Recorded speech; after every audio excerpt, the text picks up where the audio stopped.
Well, hello, good people and Eagle fans. Mark Holmes here, and as always, I want to say thank you all for watching, commenting, subscribing, and being part of the Joe Boo Sports Report. Without you guys, as well as you ladies, you know that this literally does not work. I hope everybody's happy because the off season is off. It's gone. It's out of here. It is no more until next off season. The Dallas Cowboys flight, I believe, has landed in Oxnard. They will be sleeping in Oxnard. We'll be having the opening press conference tomorrow.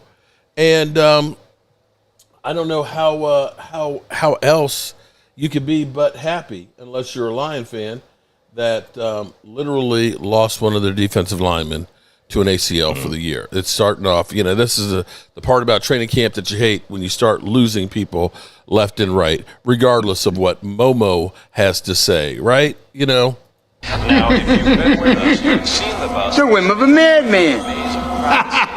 I like that. So without further ado, something I look forward to on Sundays is actually, even though Leo just takes over the show and Momo has the craziest takes, I look forward to talking to everybody on Sundays. And we'll probably, when the season starts, we move it to Saturdays. So without further ado, let me get the crew up in here.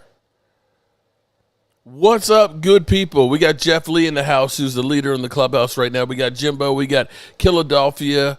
We got Mean Metal Mike. We got Jimbo. We got Tony Cowboy Show. We got Dwayne Sweeney up in here. Let's see who else we got. Royals, Cowboys, Holly Pierce, and welcome everybody. We got Gil. All right, so good people, what are your thoughts here now that we have opened up training camp and Micah Parsons was not on the team charter but says he gonna be there. He gonna be there. Is he playing games with the Cowboys? Kind of like when you go and scare somebody, to kind of wake them up, or is it just he just wanted to go on his own? I think he's going to go on his own. Mm-hmm. The last articles I read that are about 3 hours old says he's still going to report. Whether he plays at practice or not, that's going to be another thing. But they said that he'll show up. Yep, I believe so too. He said that he wants to be more of a team leader, and you have to look at this from a standpoint of he's done everything that you asked him to do. And as far as players trying to get big contracts and new contracts, every one of them have held out with the exception of him and Dak. So yeah, I'm kind of happy that he's not holding out, but I think the Cowboys need to go ahead and get this thing done. Yeah, they're BSing around like usual. They need to just, the longer they wait, the more that's hurting them.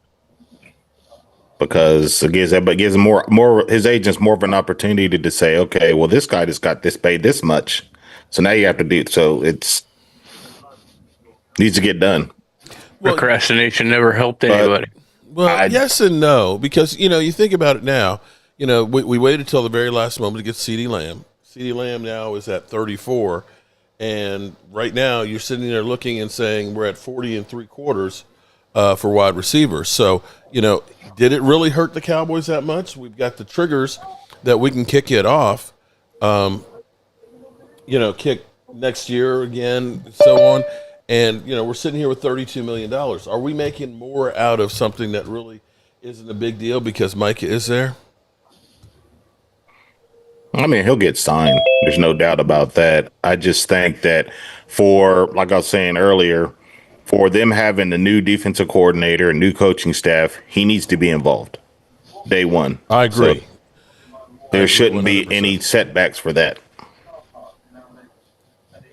I agree 100% because I think that, last year when you think about it, we had the collective storm of everything that could go wrong last year.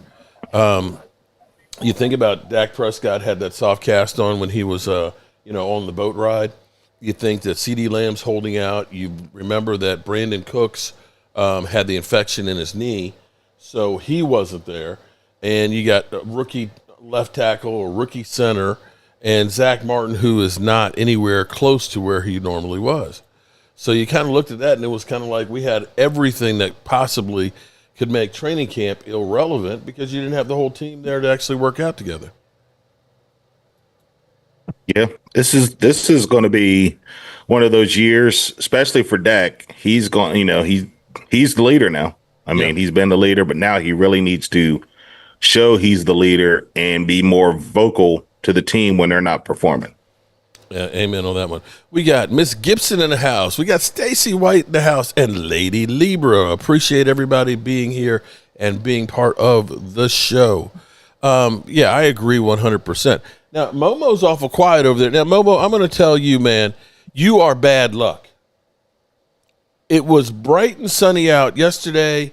I was picking up some more wood to work on my storage building and everything else. And you called and you said, well, it's raining down here. And next thing I know, within 30 minutes, it is pouring cats and dogs outside. And I said, that damn Momo that sent me the dark clouds that are hanging over on him. We got Walker Wade in the house.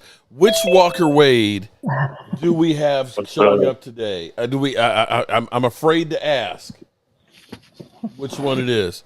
Well, everybody's thoughts. Are you feeling optimistic about training camp today? Yes. A lot more than last year. Yes. A lot more than last year. Oh, I feel way better than last year, for sure. For sure. Be afraid to ask me, Mark. Be afraid to ask you? What are you afraid to ask me? I'm afraid. Which Walker Wade we have today? Are we having the Dak sucks and man he needs to go and get Arch Manning, or are we're going to be okay, Wade? I don't know which one we got. I think we'll be all right this year. Be afraid. No, I think we're going to be a solid team this year. Okay. I mean, this is way better than last offseason. Without a doubt.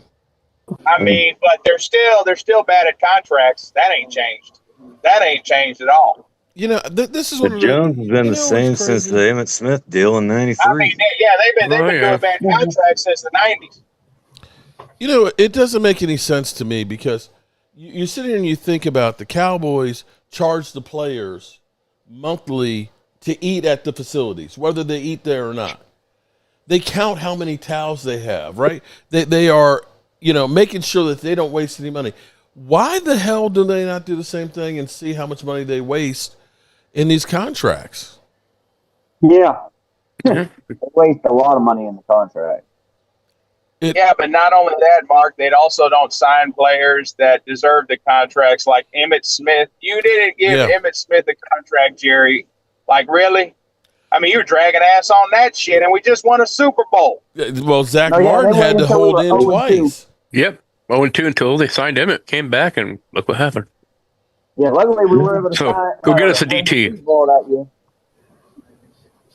If he had already signed Micah Parsons' contract, then they probably wouldn't be nothing to talk about in the news. And we know Jerry likes to be talked about no matter what.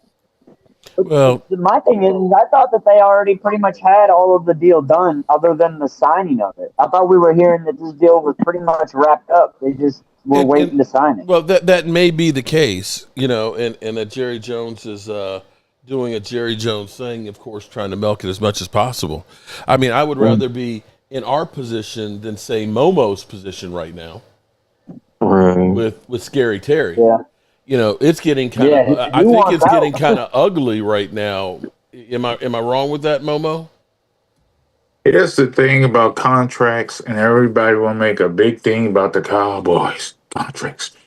Every team drag their ass feet. It is the culture of the business. If you got a contract year, they're going to do what they do. They're going to wait and wait. This ain't nothing new. Every team goes through this. I don't know why all of a sudden Cowboy Nation's got to say, hey, why you getting signed? No, this happens all the time. It ain't nothing Eagles new. don't drag ass on contract, Momo. That ain't true. They sign their players early. What They I'm kick the can saying way that down throughout the road. league, you going by one team. I'm talking about the league in the whole. They drag their feet on signing players. No. This Hold ain't nothing new. it. The Okay, Jets name just another hold owner on. that Not drags entirely. ass Oh, on no. signing a Hall of Fame running back to another contract coming off a Super Bowl. Name another owner that did Well, that shit. I get it. I get it. I get it. It's You make a good point there, 1993 Wade. all That's over for again. sure. Wade. I'm talking about today's NFL. I ain't talking about Jerry when he was young and he couldn't, he didn't need help to walk. I ain't talking about that Jerry. So the Cowboys operate different than any other team. It's just is what it is. Of course, you're a Cowboys fan. Things You about it always that we don't gonna like, say that. things about But what we do. other than the Don't Micah even Parsons say Tyler contract, Smith. my You're not concern's going to let the the man players Okay, that walk. are okay. hurt Let right me ask you now a coming question. back from Let me ask you a injury. question. TJ Watt, he just got his contract. He should have had his contract last year. Pittsburgh dragged their feet on that one, didn't they? Because they're Yeah, probably but trying to find a Pittsburgh- quarterback. Hold on, they've already gave him a contract. The Cowboys are just going to give Micah his first big contract. That's Yeah. not what I'm Right. saying. I'm saying contracts in general. I don't care if it's his second contract or his 40th contract. They drag their feet with giving him that second contract. Hold on. But Momo, I think No. TJ Watt's the only player that they've done that to. They had it's not So it doesn't always matter what I'm every saying. year that happens. What I'm With saying the that Cowboys, it's always every this- year something happens like this. This is the nature of the beast in the NFL. They don't want to pay these players. Nature of the beast. Wait, we had that with Amari Hold Cooper. on. No, Momo. Okay, sorry, okay, you're let me go, wrong, bro. You had it with let me Cooper. interrupt You had for it a with second. Dak. You had it with CD last year. Every time there's a player up due for a big contract that we need to sign, it's always procrastinated is what we're talking about. Okay, man, two questions. Okay, let's talk about the contracts that all these players get. They fool everybody with these dumbass contracts. Oh, for example, for sake of argument, somebody gets a 4-year contract and they say, "Oh, it's worth $280 million, but 130 is guaranteed." They fool the public and think they're getting all this damn money. They not. They don't get nowhere near That's that totally $280 different from million what you're talking contract. about. It's a big old lie. And you're right, that what is we a do lie. as fans, we think he's getting paid and he's getting all this money per year. He's not. The money, that money is never. They'll never see all of that Okay. contract. Where you play. But you know what? I'll tell you what. I'll be okay with that $100 million, though. Okay. Heck yeah, man. I'll be okay with that $100 million. That's why the players need to strike hard. Okay. If I was the All right, players, Momo, you have. Super Bowl, I would strike on the Super Bowl. Momo. On some players, yes, they do drag their feet. But when I look at the Jets that just signed Sauce Gardner and Garrett Wilson, both as soon as they were eligible. When I look at the Eagles with their center, I can't remember his name off the top of my head, who just came in off of his third year. Teams are actually realizing it's better to pay a guy after his third year than to wait till the fifth. Because here's the thing. You have the fourth year where you can keep that year cheap, and you're locking them in, giving them top of the money market money today, but the salary cap down the road is going to be higher, so it'll be less of a percentage. So why is there a salary cap in the NFL with the? You would think Jerry Here's my Jones would question. get Here's my that. question, Mom. You would think I want he would. everybody to answer this question for me. Why is there a salary cap in the NFL where the owners are making crazy billions and billions of dollars? Just hear me out. Okay. It's gonna affect the teams and all this like that. Okay, but Momo, that's the nature of the business. But hold it. You're getting into YouTube right now, okay? Here's what you got to understand. You could look at it and say, I'm out here putting out the video and doing all the work, and here it is, YouTube is taking 40% cut, right? 40%. So that super chat that was just made by Dirty Sanchez, why do Cowboys have poop on his mustache? Because he's looking for love in all the wrong places. Okay. So of that $4.99, actually only $3 of it is what I get.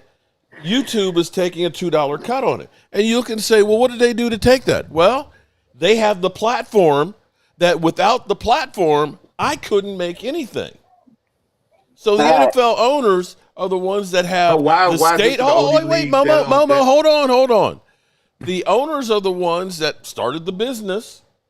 that end up getting the stadiums, that get the television contracts and stuff, they're getting their cut as well. Maybe their cut is more than what they should for the players because you think there's 32 cuts over here and then there's 2,000 cuts over here for the 48%. But without the NFL, the players don't have the opportunity. I get that, Mark. Let me go on. Let me Cam Jurgens, thank you. Alan Williams. Okay, let me say this about contracts and these owners and stuff like that. They just the owners are now in bed with the gambling houses. Of course, they make an extra $1 billion off of that. Okay, crap. but hold on. Let me finish my statement, Mark. That's part of the general revenue, though. So okay, that's fine. That's fine. You can say it's part of revenue. So these players are not getting their full contract because everybody think they do, but they don't. But then what they should be doing, they should have. If I was a player and if I was ahead of the players' union, I would strike 2 days before the Super Bowl. That's where you're gonna hurt their pocket. Then they're gonna listen. Okay, good luck with that. All right, but here's the thing. The sad part about this is the amount of money that the average NFL player makes should end up being generational if they actually take care of business. Let's be clear here. Now, you're saying, well, they should get, instead of 30 million, 40 million. Okay. If you can't manage your life where you get $30 million a year, 40 million isn't going to change anything. 100, big time. Okay. We can look at somebody like Warren Sapp, who is younger than me, okay, who made $58 million and had to declare bankruptcy 12 years ago. Bad money management. Okay. Beyond their means. But I agree with you, Mark, on that. But here's my thing: is that when the player says, "Hey, we want this, we want that. Hey, y'all want some weed? Y'all want to smoke weed? Okay, we got you." That's penniless. When that player retire and he ain't got medical insurance for the rest of his life, like these other leagues got, and he's suffering. He can't hardly walk, can't go to the doctor, and he got to pay out of pocket. And he broke. He got 50 Jordans or 5,000 Jordans in his closet because he overspent, and he ain't got no money to pay for his medical, and he out there playing possibly the most dangerous game in sports. And now they should have medical insurance for life. Okay, all right. You're going through a whole diatribe of every problem. I sure am. Okay, all right, Momo. This is not the time for all It's of hard for me to feel sorry for players who make over $100 million in their career. They mismanage their money and they got no medical coverage. You should already that should be given to them automatically. You know what, Momo? No. Give it to them. Major League Baseball give Momo this damn okay, Momo for life. So why can't they do it? Don't tell me they can't do it. If you got $100 million in the bank, there's no reason why you can't set aside $2 million for medical issues in the future to take care of. Okay, Max, your question. I'll answer that. Yeah. I'll answer that. No. If you got a lot of players that come in are young, as far as managing your money, are young and they're impressible, because a lot of these kids never had that kind of money in their life. So when you're young and never had that kind of money, you don't know how to manage money. Okay, y'all know that. But that's not the NFL. NFL. They have a program for teaching that, though. But that's not the NFL. That class don't mean anything because they sleep through that class. Okay. I know that. Momo. Okay, got it. But Momo, they're slaves. Okay, they're not doing anything for the players. But listen, if you just take 10% of your money when you sign and get $20 million a year, you take $2 million each year, and you get a financial planner to invest that money, and it grows 10% a year, you'll be set up if you play for 5 years. $10 million invested, guess what? You're going to have $2 million a year in interest on it on the average, and you can live the rest of your life. Okay? Easily. So, and if you give money out, that's a tax write-off. I just want to say this final thing about that subject, and we'll be done with it. I really want to say the final thing. Okay. I need Eugene in here so he could back me up. No, that's okay. Yeah, I trust me. there's a lot of negatives about the NFL, the way they treat players like a piece of meat. We all know that. But also, too, some of these players, this is the opportunity where you can do anything you want. Eugene is the perfect example of setting himself up for after football. He took this to be an opportunity because guess what? How many of us are working a job that the company doesn't give a rat's ass about us when we're done? Okay. Right. Hello. How many of them are taking care of us and providing health care after our job is done, Momo? Yeah. Are they providing, is your company providing you with health care after you leave them? Yes, they did. Okay, well, you're one of the few and far betweens because a lot of them don't want to provide health care when you're working with them. I'm retired. I had retired at the age of 54 years old, Mark. Okay, well, you're one of the few.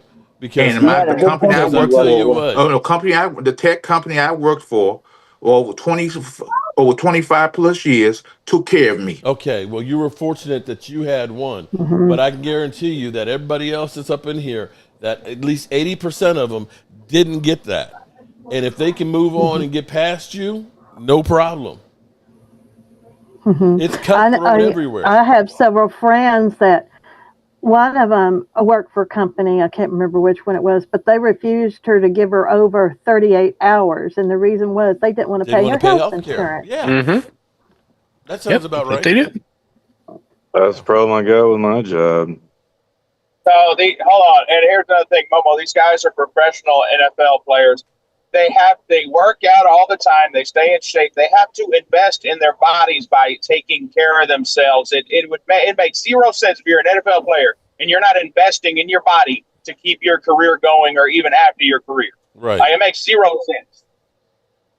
You should be spending hundreds of thousands of dollars on yourself every offseason to take care of yourself. Wait, that's what I was going to say. They probably spend $500,000 to $1 million a year on just their body and health. I would bet the smart ones. And here's another thing you have to realize too. When somebody is famous, we naturally put them up on a pedestal like they're not regular people. And what we have to understand is football players are no different than any other segment in society. If you take 2,000 people in whatever city you're in, you're going to find some that are alcoholics, that are drug addicts, that are thieves, that are crazy, that are some of them that are smart as hell and know how to manage money. Mark, you got a super chat, a big one. Ward family, shout out to you. Should have discussion about painkiller problems, big issue. Yeah, we've had some of those, Ward. Ward, I talked about you yesterday when I was actually working on my other channel, because every time the train goes by, I always think of you, buddy. I always think of you because you're out there taking care of those. Appreciate that huge super chat, man. Appreciate that. Mark, I think there was another super chat. Alan Williams, I think he was answering your question. Yeah, Alan Williams said, he did, and as well as Dirty Sanchez did as well. Appreciate the super chats. Alan Williams said it was Cam Jurgens. Yeah, Cam Jurgens got his contract after 3 years. Which it wasn't that they were doing him a favor. It was actually more of they were doing the team the favor. Because have we got the latest injury update as far as who's other than Trayvon Diggs and Marvin Overshown, as far as who's on the PUP or anything like that? Not yet. The physicals and stuff will all take place tomorrow. Basically, today is get in, get your room assignments, and have a team meeting and so on. Tomorrow will be physicals and things like that. So, and of course the team's opening press conference. Was Ravel, isn't he on the PUP list? Didn't they put him on the PUP list? Yeah. Ravel? He probably will. On Revel? Yeah. Probably. Revel. I'm probably saying it totally wrong. He probably will be. I'm sure Diggs is going to be as well.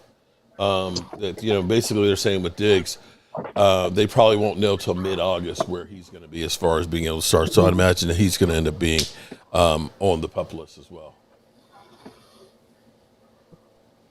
But, and again, Ward family is 100% right. The painkillers are a big problem. But, painkillers are really just a symptom of the pain and the injuries that go along with football. If you didn't have those injuries, of course, you wouldn't need the painkillers.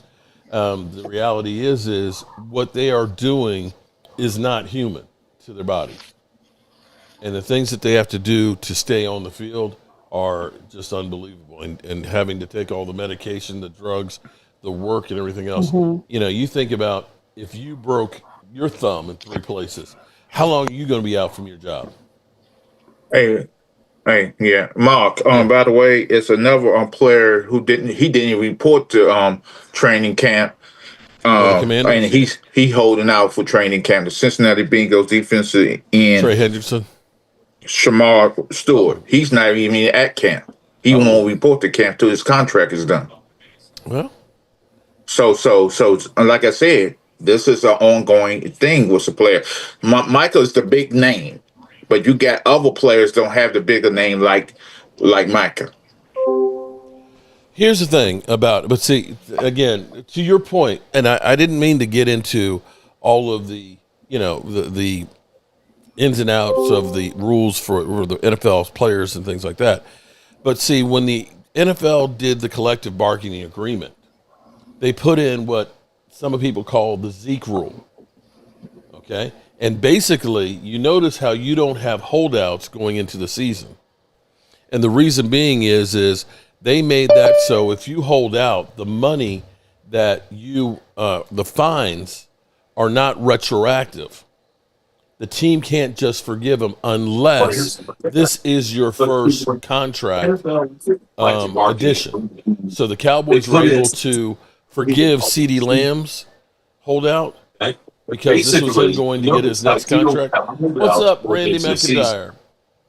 Hey, Mark, how you doing? I'm doing good. But they basically made it so you don't get that year if you hold out into the season, and you are getting fined for each preseason game a game check. So, yeah, they may be holding out now for a week or two and all that, but I guarantee you they won't be out for the season. And they put that in there when they ended up saying, oh, you guys want to smoke weed and be able to have a little, you know, if you want to wear different color socks, okay, we can do that. But we're going to slip this in here and a 17-game season. Hey, Jess. So there's that. So, other thoughts? Biggest camp wait for battles. training camp. We need some hitting. Jendo had a Well, good that won't question. happen until next Monday. Who? Are you going to any training camp this year, Mark? I am not going to training camp this year. And this year would have been better than going last year. Last year was like going to a funeral. Actually, on Thursday, me and the missus are actually going to Myrtle Beach for a couple of days. Hey, you're going to be up my way. Yeah. Carolina. I'll be honest with you. I really don't feel like going to the beach. I'd rather be here working, but that's me. Because that's what I do. Yeah, I'm thinking I'm going to be going out of town too. And I am going out of town. And I don't want to hear you need to slow down, because when I was slowing down, I was about 275 and my blood pressure was through the roof. Because you're stressing out if you're not working. And now I'm under 259. I get that, Mark. And my pressure's down. I get that, but that's because you were stressing over because you felt in your mind you should be working. You were stressing over you not working. Oh, Lordy. I mean, I'm just telling you how my daddy was. You are Mr. Opposite. No matter what you say, you are just going to take the opposite side of everything. Thank you for the compliment. Any more, talk to my lawyer. No, seriously. Oh, my God. Oh, my God. Dr. Mo. Momo. Oh, my God, dude. You and your damn rants. Okay. Did I see Leo in the house?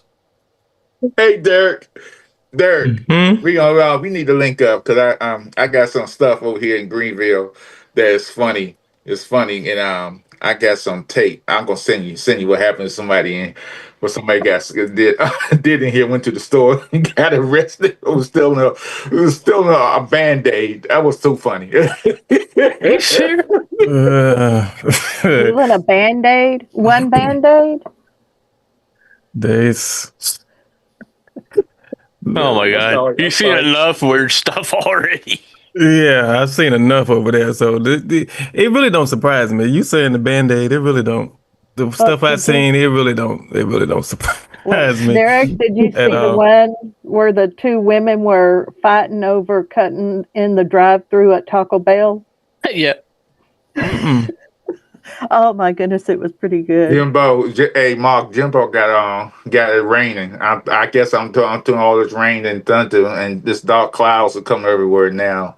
Oh I yeah, guess. yeah. Man, I'm looking out the window and seeing some clouds that are forming right now, man.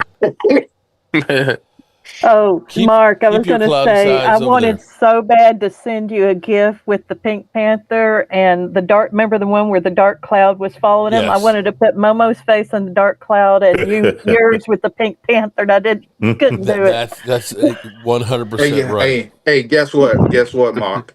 Guess what, everybody? What's up? Everybody in the chat. Chicken butt. I have friends to say the same thing y'all say, but guess what they always say? But you're right, Mo. So that's all I got to say. Moving right along. Momo friends would be like, Momo, I just got a promotion. Well, you really didn't get a promotion. Exactly. You really got a promotion because they couldn't. They had to fit their quota. They really don't like you. Of course. That raise was going to give it to you anyway. You didn't earn that. Oh my god.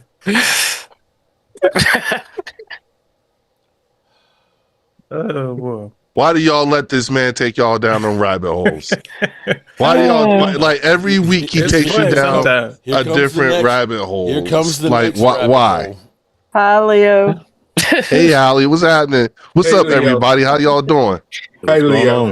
Hang in there, Leo, bro. why you on my head today? Stop playing with my talk today. Momo, you doing the same thing that you do every week. I don't do nothing. This is me. You Every day. bait 7 days a people. You bait people, particularly on this channel, into going down these stupid ass rabbit holes that don't make no sense. I can't make nobody do nothing they don't want to do. You're right, Momo. You can't. I'm just saying what you do. Okay? I just know what you do, and that's what you do. And the worst part about it is there's rarely any data that goes along with some of the stuff that you say. So I have plenty of data. What I said. No. What I'm saying to you is, Momo, you do not present a whole lot of data. I don't need to present data. There you right go. there in your face.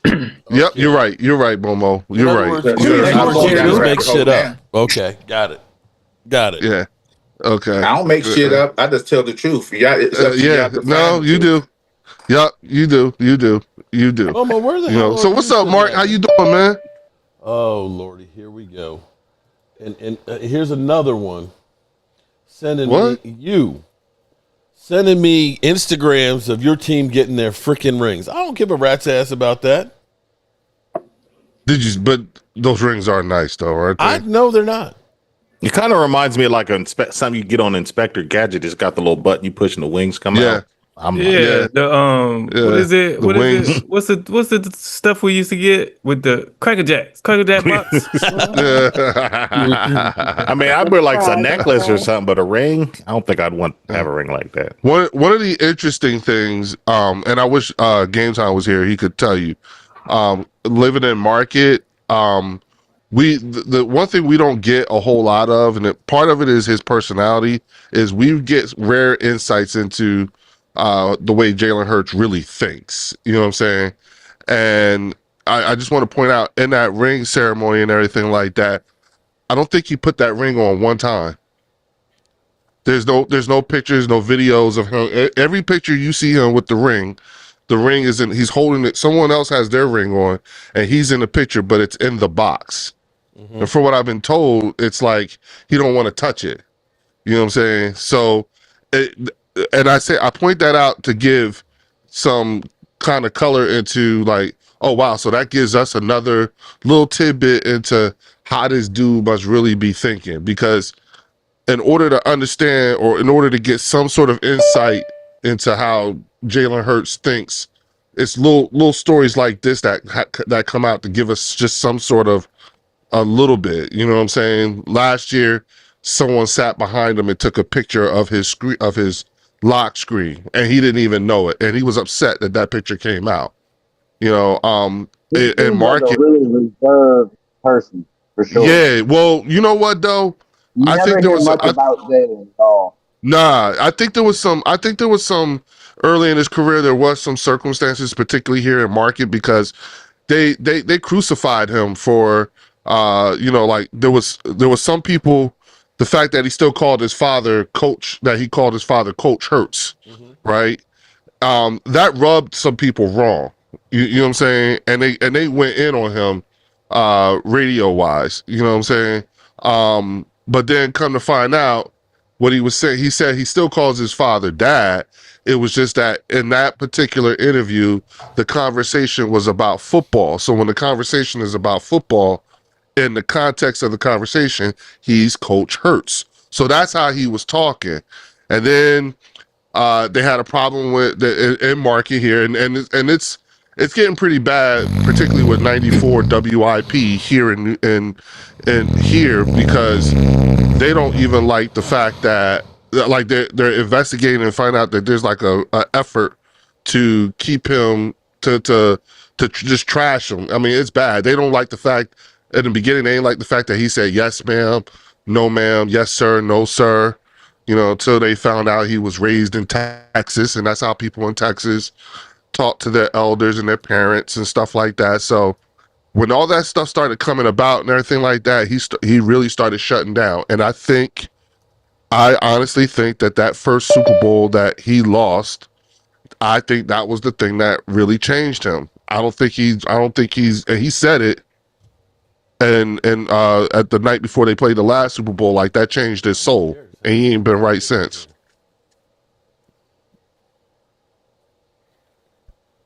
That's it. Okay. Interesting. Thank you. Oh shoot! I figured out everybody was asleep. I don't know what happened. I'm serious.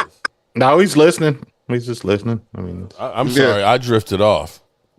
That's all good.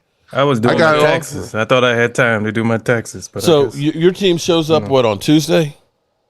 Yeah. Yep. And Momo, when does your team get to camp?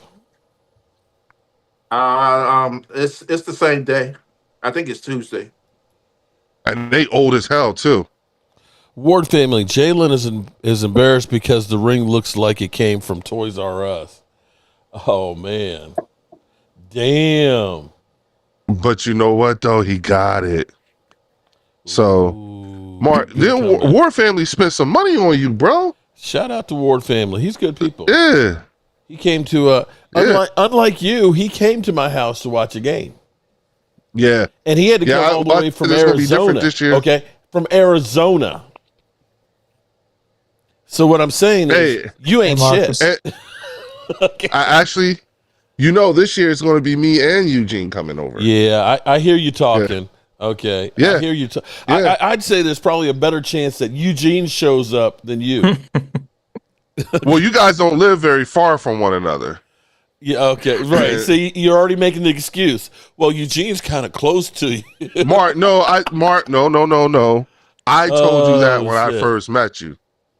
You know what I'm saying? Like, yo, you're not that far. And remember, he went to school in Charlottesville. Yeah, UVA. You know what I'm saying? About 20 miles Yeah, from here. so, right. You know what I'm saying? So he's familiar with that area, sort of say, or whatever. But nah, we're coming. I figure we come down for the game against you guys in Dallas, right? Okay. Because you're not going down. You're not going down, right? After last year's ass whipping, I don't think I can do that again. I'm going to a game. I don't know which game I'm going to go to yet, but I'm definitely going to go down to a game. Are you still coming up September 4th? I don't know what I'm doing on that one, to be honest with you. I'm debate. I mean, not to go to the game. The tickets are just insane, and so are the Eagle fans. So I'm not sure about doing that one. But I thought about maybe getting like an Airbnb and coming up for the weekend. And maybe right. Doing some sightseeing and just kind of getting the pulse of the town, and then getting the hell away from the stadium when the game kicks off. Okay. And then for the home game, you'll be there. You'll be at your house or the Red Brick House. I don't know, man. I don't know that far ahead. Shit, I might be dead. Okay, sorry.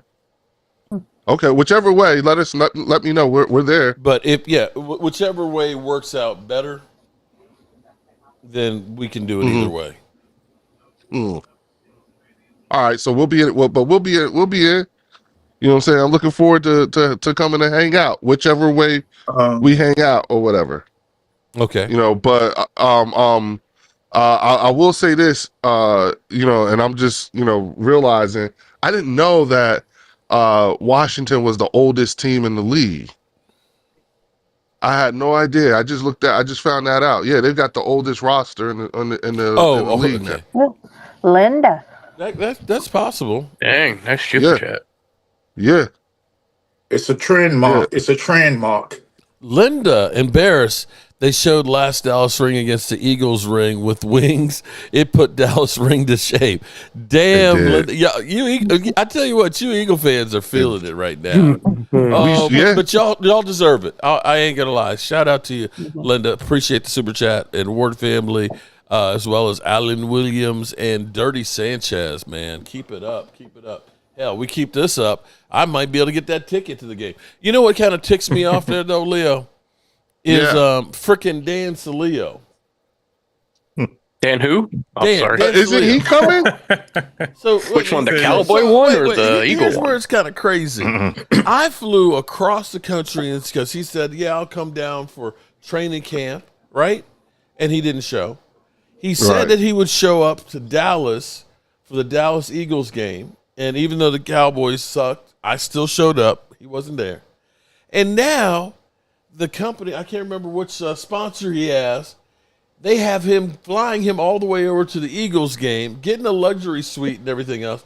And you think he would say, well, Mark, how about I bring you along too for some great content? You think he would say, hey, ain't that some shit? No, I think that because he can't. It's not his place to do that. You know what I'm saying? If he's the I think star he's more that of a they're space putting filler. in there, I don't know. Say that again? They're sponsoring him in a show to be there because of you and Philly 500. When you look, come on. He sits there and tells us, man, 500. you guys get better views than this, that, the other, and all that. It's like, okay, then you're not gonna see. Hey, listen, I got some friends that they every time I have them with me, it brings bigger and bigger ratings. Yeah, can I invite them out or whatever? I mean, that would be like, especially if the Eagles are rolling, to be able to have me suffering through it when they're doing the banner drop and everything else, me literally tossing my Italian sub and things, me being drunk over in the corner because that would be something he would have to bring up to them and not the other way. So. Yeah. And if he and because he hasn't, that lets you know how much he really thinks of you. Yeah. And Philly. You know what I'm saying? As Momo would say, man, he don't treat you right. He's like NFL owners to the players. Yeah. He's treating you like a piece of meat. Yeah, I'm sorry, Mark. I'm just not a Saleo fan. I just think I'm sorry. I think he's just a user. Well, he is. He's a shock jock. Yep. And you guys are a big reason why his subscriptions have gone up. You know what I'm saying? Why people watch him. Do you realize how many people tune in just for you and Philly 500? Yep. He gets more people that tune in for you two than he does for any of his other guests or any of his other shows. And if you go back and just go through the history, look at the number of views. Look at how the numbers drop from when you and Philly 500 are on versus when he has anything or anyone else on. So it's kind of like Stephen A. Smith. If Stephen A. Smith didn't have the Dallas Cowboys to talk about, he wouldn't be nothing. Mm-hmm. Yeah. That's all he talks about is the Dallas Cowboys. He talks about everybody. If he didn't have the Cowboys to bash, he would be nothing. No, I don't think he'd be in the basement because that's all he talks about. All he does is trash the Cowboys. I get that, but I think he takes great pleasure in trashing the Cowboys. Now I'm asking you a question. Saleo, is he in California? Yes, he is in California. Oh, okay. So is Philly 500. Yeah. Yeah, Philly 500's in California. Yep, Philly 500's in California. I know He's it's doing crazy good out there, 'cause- man. 'cause he don't He's sound doing like good. it. They Yeah. sound like her. He sound like he right from Philly, but no, he ain't. No, but From you know what you got to do? Because of how he No, talks, I no, don't you know think what the you got to accent will do? go away. No, you know what you got to do, Momo, is during the season, right? You know how at the end of the day, Mark does his fireside chat and he ends the day off with whatever was the highlights of the day. Philly does the same thing. Philly 500 does something like the same thing, but it's his he'll do his victory cigars. Okay. And the thing is, you get an idea if when he does his victory cigars of where he's at, because you can see he's outside. He can't smoke in the house. You know what I'm saying? He's not allowed to smoke in the house, so he's always outside in front of his house, like in his driveway or whatever. And he's giving his take on the day's happenings and stuff like that. And that's when you're like, oh snap, yeah, he is in California.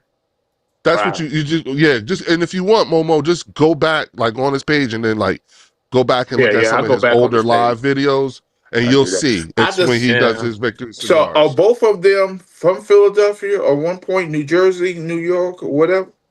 Philly's from here, yeah. He's from the market, yeah. And Cilio, yeah, I don't know about Dan Salio. I don't know was on the anything Cowboys about roster. Dan Salio. I think he stays in his mom's basement, right, Mark? I doubt that. Get out from did he play for Miami in college? Yeah. And then he played for the Cowboys and the Eagles and somebody else? Yeah, he played at the U. Dan Michael Irvin. Dan Salio's a real I highly doubt he's living in his mom's basement. Yeah, no, Loyal, I'm saying that because that's how he was talking about Mark. Who's Mark Holmes? Oh, Mark Holmes, the one that lives in his mom's basement? I've never heard of Marco. Who the hell is Marco? Yeah, that's his take, to go through. But I was I showed up on his channel and he was surprised, and that's how we got that shit started. Because he was kind of like, everybody's like, put him on. He was like, well, this guy's got cojones. He actually is here. So yeah, he's all right. I have no problem with neither one of them. I just they take is just as bad as my take, so I don't. Hey, more the merrier. No, I think the more the merrier. I'm glad you admit your takes are bad, Momo. That's step one. I was going to say that's the start, Derek. Tune in to watch Derek. So there's hope for you. That is step one. But I have a question on that. How many steps does Momo need? How many steps? Momo gonna need an elevator. Yeah. Or escalator. One of them. First of all, Hallie, Momo needs his affirmation. You got to come up with some kind of an affirmation for him. Huh? You see what I'm saying? Like you know how they do in those classes like AA and all that stuff. He needs that. And then he's got to accept the road that he has to go in order to be a better person. So that's all. Give Momo some time. He'll get there. Well, if in AA they say my name is Hallie Pierce and I'm an alcoholic, what would that Momo have to say? I'm Momo and I'm a shit starter. Negative Nancy. There you go. I'll tell you what I am. I'm Momo. I'm the man who tells the truth, and y'all hide from the truth. I'm Momo. I tell all. Y'all tell less. Okay, I tell you what. Oh wow. Momo, you like to keep shit. Put that on the shirt. I tell all, what y'all the hell tell is less. that going on behind you? I tell all, you tell less. Wait. Is that a Momo head behind you? That's it right there, Mark. Yeah. I tell all, you tell less. No. That's it. Momo, your background. What is that behind you? Oh, that's me in a gaming tournament. Move. Yeah, but the skull. He got a picture of himself. He's got a skull and he's next to it. Oh. Okay. I'm at a gaming tournament and the guy was dressed as Call of Duty. He trying to win a turn. He was dressing up and I was doing. I was at a big tournament, gaming tournament, where with Call of Duty and all these games, PC gaming, people play the PlayStation like that, and I'm a sponsor for gamers. So I sponsor me, two other friends. We sponsor gamers, go up there. They win tournaments, and they make good money. Get part of the money. I'm a gamer. I If I do submit, I might sponsor double these Dragon guys. 3 These run. guys are really good. That'd be 12th that time. I'm really You good know, too. a lot of people up there, kids. So I would say this, not get off topic. The biggest person, couple people make close to a little over $1 million a year on gaming tournaments. Do they go to the big one? What is it in Taiwan? That extreme? Yep, it's all over. All over. There's a big one coming in Florida, because that's when I'm not gonna be there because I don't want to. I don't want to go to this exhausting. You know, people dress up and all these stuff like that. It's like that's that guy. He's dressing that's Call of Duty as a whatever. He didn't even place because you got to be original. He didn't even place.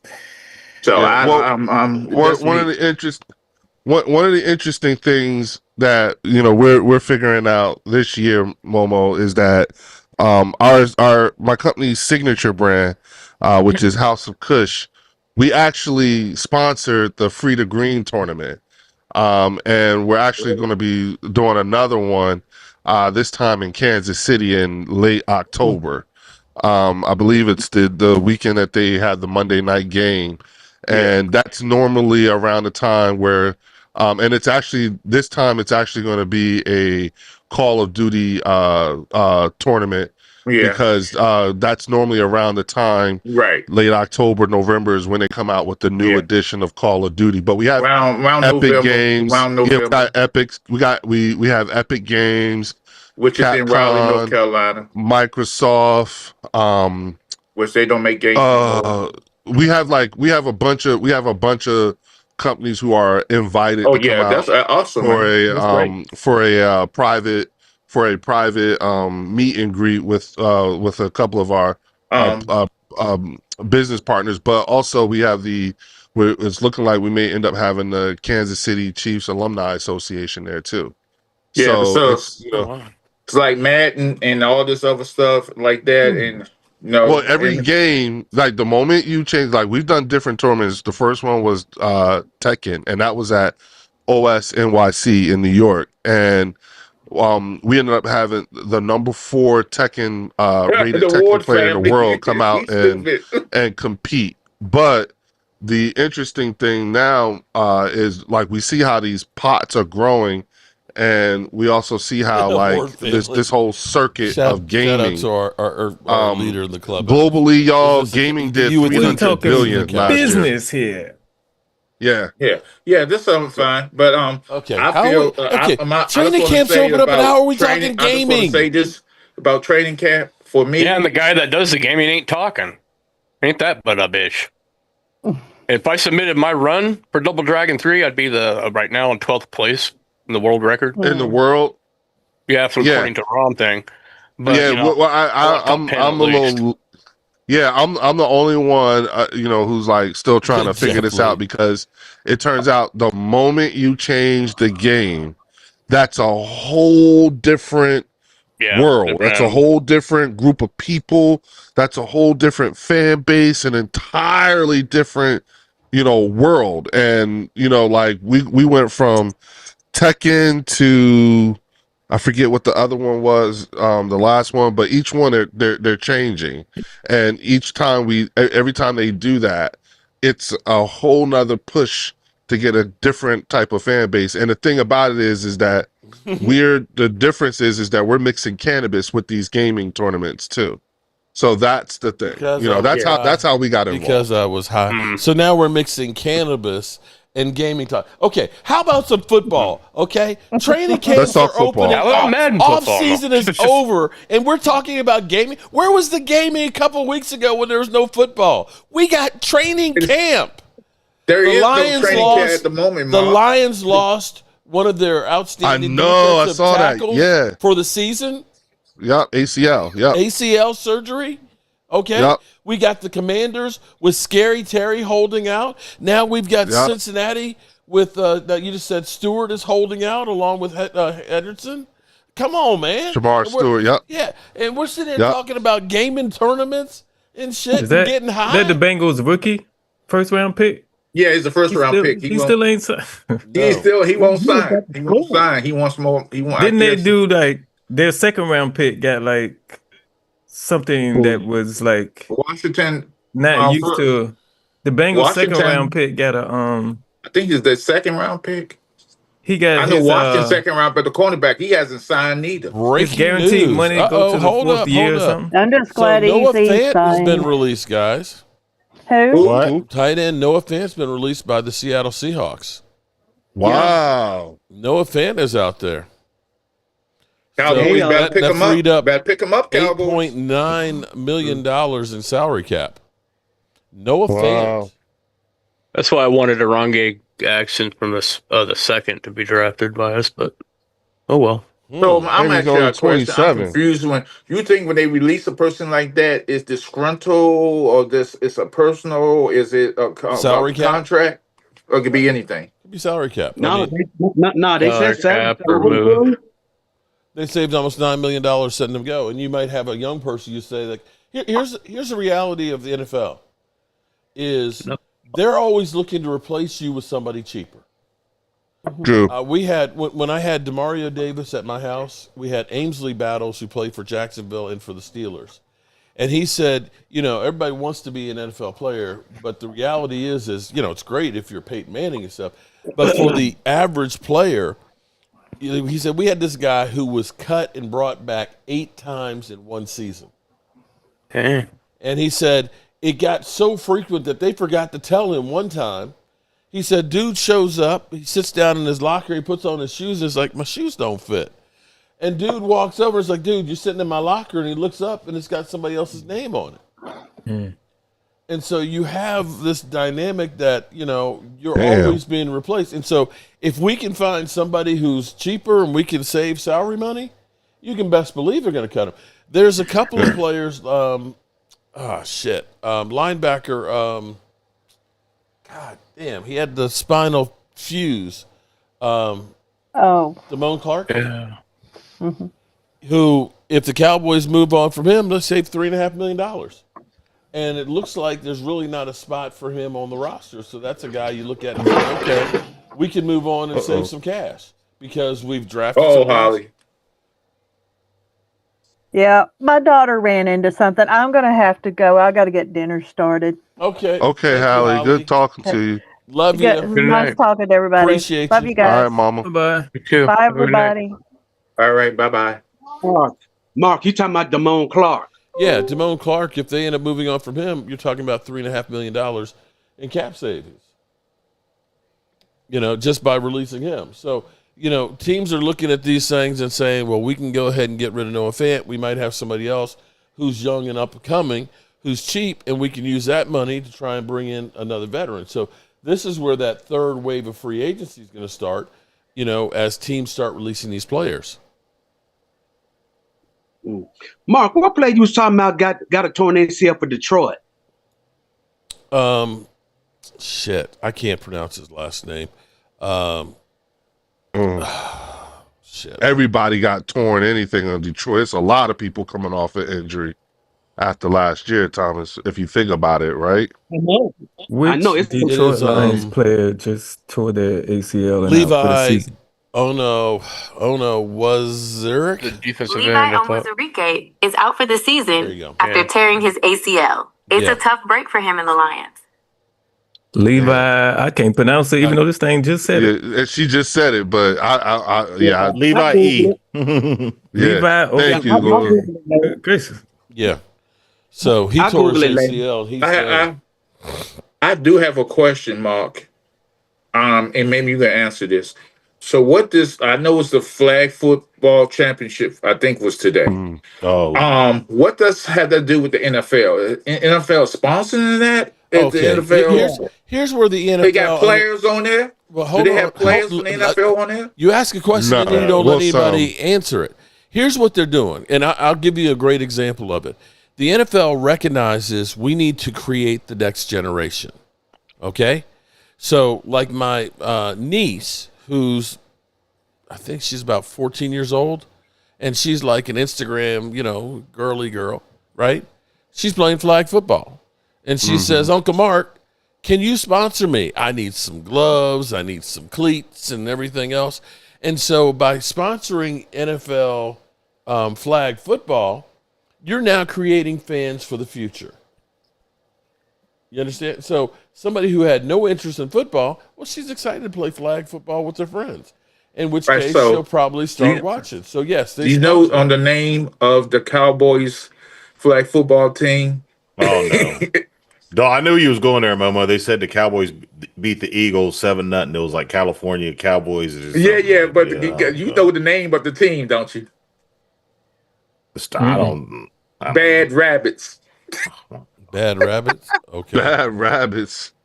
No, wait a minute, hold on, wait, time out, hold on, wait, Come on, Dirty. Momo, are you saying the Dallas Cowboys flag football team is called the Rabbits? Yeah. Is that real, or are you just you messing with us? Hold on, What's up, Doc? I'm trying to this is why it's hard with you, Momo, because I can't take you serious. Look it up. Seriously. Look, Laura knows. He tells I just seen something on Facebook that said Eagles Cowboys. That's all I seen. And those flag. Momo. The Atheno Athletic Eagles versus the Bad Rabbits Cowboys NFL Flag Championship. It's Eagles Cowboys, basically. Yes. I get it. That's funny. Dirty Sanchez says, "Loyal, I see you with your mouth wide open. Is that your resume?" Thanks for the super chat, but I don't get it. I'm confused. My mouth ain't open. Look it up. And they wait a minute. They named a team. Wait a minute. Shout out to Alan Williams, who just wait put in here a minute that Noah Fant was released. Yeah. What? Wait a minute. Okay, I'm waiting. Did a man ask you, is your mouth open a resume? Yeah. I'm like, what the hell? Wait a minute. You sick? I mean, I guess you're living by your name. But I mean, hey, shock and awe ain't nothing wrong is with game. it. It's we all child of God, so to each his own. Live your life how you want to live it. It's just I'm gonna just say this though. The storylines that's going into training camp, Mark, in terms of the way things are shaping up, there's an article out there that literally says, because I'm like sitting there reading, I'm going, wait a minute, this is the opposite of what I get. But it says that most Cowboy fans are not optimistic about 2025. It will be a better year than last year was. Okay. Now, if you are, and you know what, the saddest, like that. The saddest part of everything right now is sports reporting isn't really reporting anymore. It's true that sport making up. Okay. Remember, okay, how old are you, Leo? I'm 50. Okay. I came from the era of you would get up and get the newspaper outside and you read the sports page. And then George Michaels came out with the Sports Machine. The Sports Machine, which was groundbreaking because that was the first time you could just see highlights on Sunday nights for 30 minutes. And I would stay up till 11:30 at night just to see George Michael's Sports Machine. He had wrestling on there. He'd have like a crazy sport like, barrel jumping or some shit like that. And he would give you football highlights. Then came along ESPN with Sports Center. And so they just gave you the sporting news. Now, all of the stuff that we get now, especially now, none of it's really actually news that's being reported. It's more conjecture. They'll say, the team is saying Jaden Blue is borderline lazy. Who's saying that? I heard, or proposed I heard about that trades. last week. Here's a proposed trade, or this player is done, and but none of it has any factual nature to it. And so when you hear, most Cowboy fans are not optimistic. Optimistic is the question is, are you optimistic about winning a Super Bowl? I don't think we're going to win a Super Bowl this year, but I'm optimistic that the season is going to be better Better than it than was last last year. I can just look at training camp and say, this is quiet in comparison to the shit that was happening last year. Last year, we had CeeDee Lamb. We had Dak Prescott. Is this the last year of Dak Prescott's contract? We got Mike McCarthy on the hot seat and Jerry Jones talking about going all in and then saying we're going to do more with less. We don't have all these storylines. In fact, to have Micah Parsons, who doesn't have a new contract, saying, I'm going to be a team leader and I'm going to show up and I'll be there while he's in the middle of trying to get a contract. Like a hold in instead of a hold out. The only bad thing about we don't this even know if he's is going to hold in. that tomorrow, that'll be the highlight of the training camp is where they'll be looking for Micah Parsons. Yeah, they're not even going to pay. They're not When probably do the not even going to pay rookies- attention to anybody else. They're just going to be looking for Micah Parsons. So do the rookies show up today? Everybody shows up today. The team flight. Oh, everybody shows up today. The team flight landed today. They get physicals and stuff tomorrow. And that's the right, because y'all opening go to Oxnard, yeah. The opening press conference will be tomorrow, and the first practice will be Tuesday. Okay. And it's 68 degrees in Oxnard. Yeah, 60? 68. Yeah, Oxnard State. It's crazy when you go to California. Wow. You know, L.A. is hot as shit. And you go about an hour and a half up the coast, and Oxnard, 75 is a heat wave. Wow. Yeah.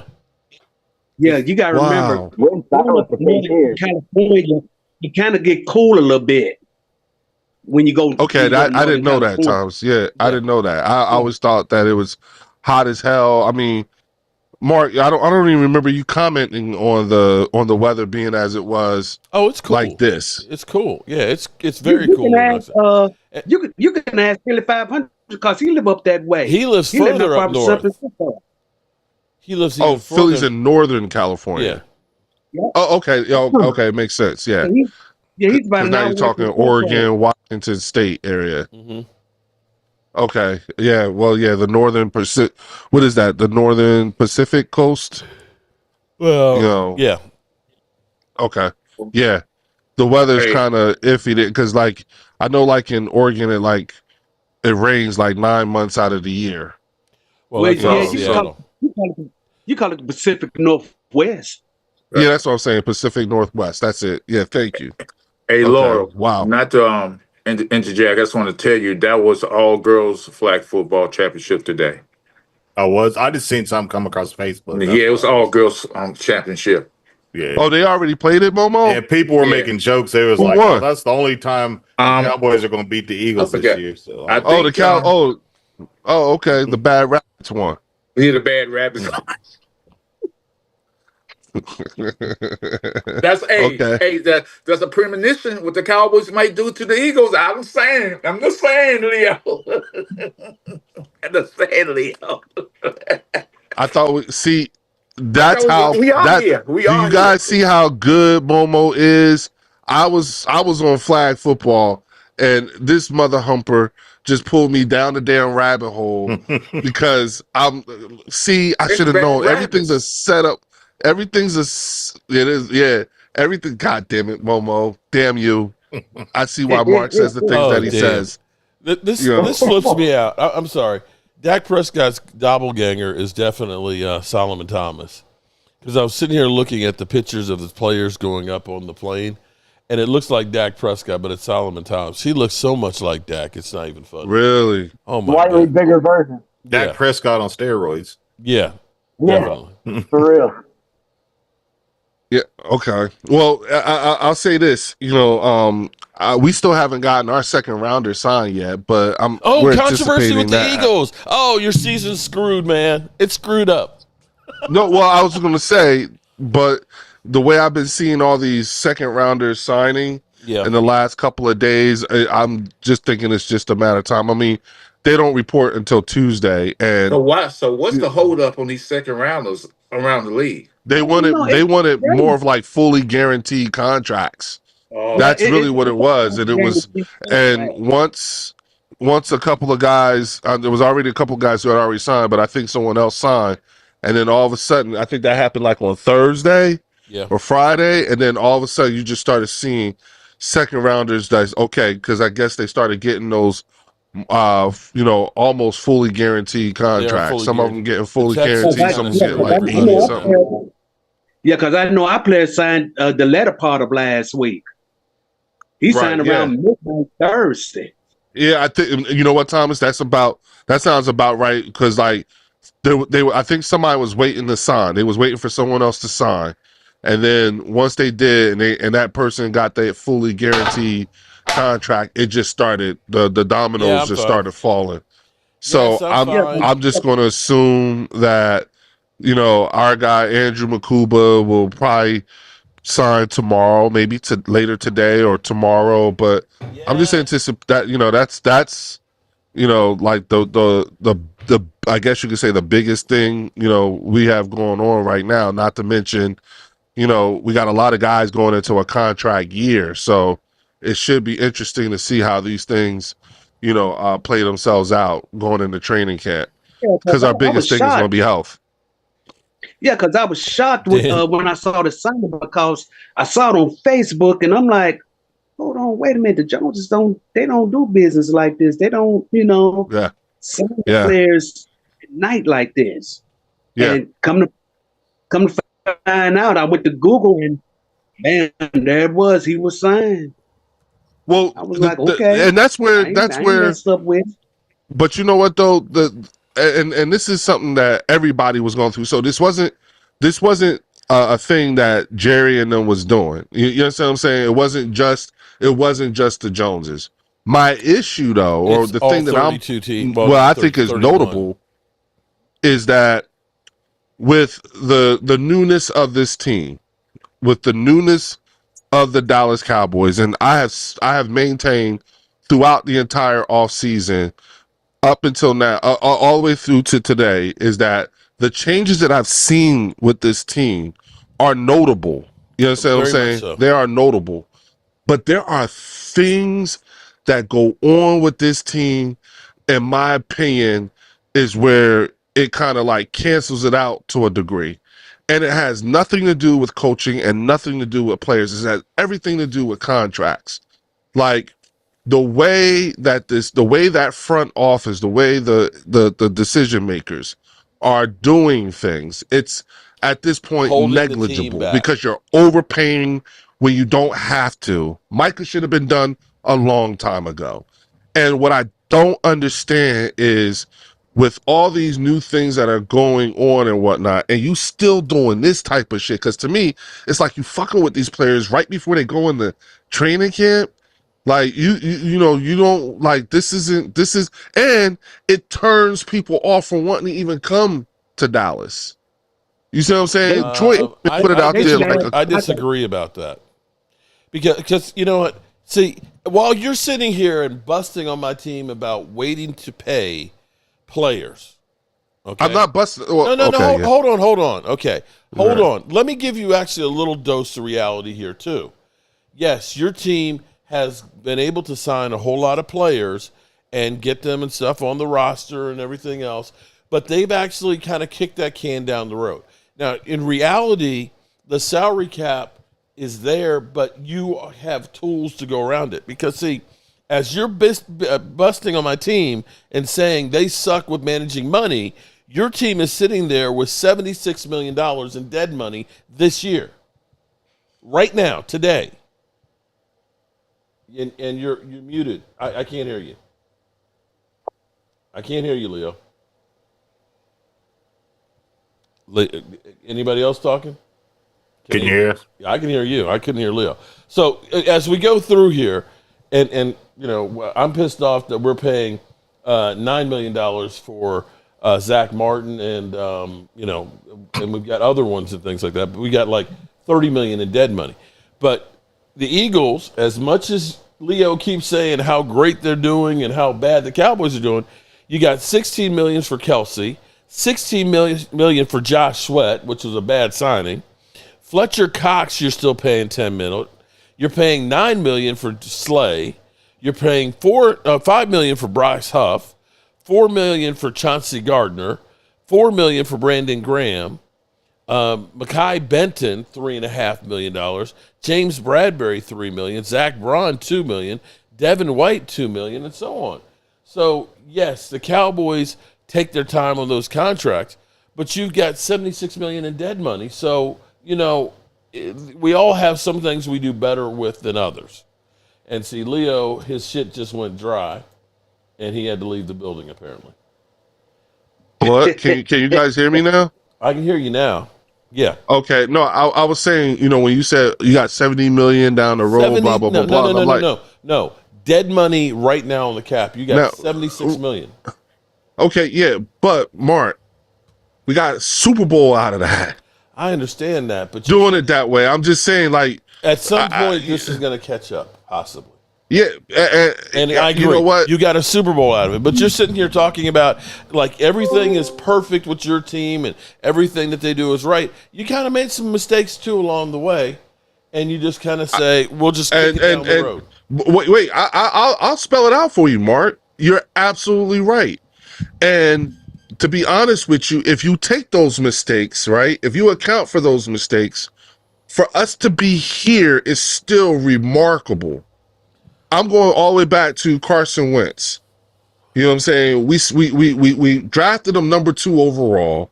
We paid him $100 and something million at that time, which was a large contract at that time in time. You know what I'm saying? We rolled him all the way to a Super Bowl before he got hurt, and then had to finish it with Nick Foles, and then we ended up cutting him. Okay. When that happens, but listen to this. You know what I'm saying? Dog, listen to this though. When that happens, 2029, hold on. In 2029, you owe $294 million in salary cap. That's one hell of a balloon payment, okay? That's literally where you get an interest only first 5 years on the house and you got $1,000 payment on it, okay? And then in 5 years, you get the balloon payment, and now you're paying 4. Okay? And see, that's what you had to do. And Howie, I trust. We'll get the numbers right. Well, that's what you had to do with the $76 million in dead money with all the guys that you got rid of and the misses that you made. I'm just saying, that's a lot of money on the salary cap 4 years from now. Okay, but right now, how has doing business worked for us that way? You got a Super Bowl. Evidence speaks for itself, Your Honor. We got two trips to the Super Bowl. We won one. Looking more and more likely that we'll probably end up going again this year. Oh, and we'll win again. The kiss of death. See, that's like going Mark, through with one ring. Mark, hold on. You notice I'm not doing Mark, this is two supposed to rings be my safe space, Mark. I'm already on the hook. Remember, I'm already on the hook. No, we're just waiting for you to trip up and fall on your face, and then we're going to step on you. I know.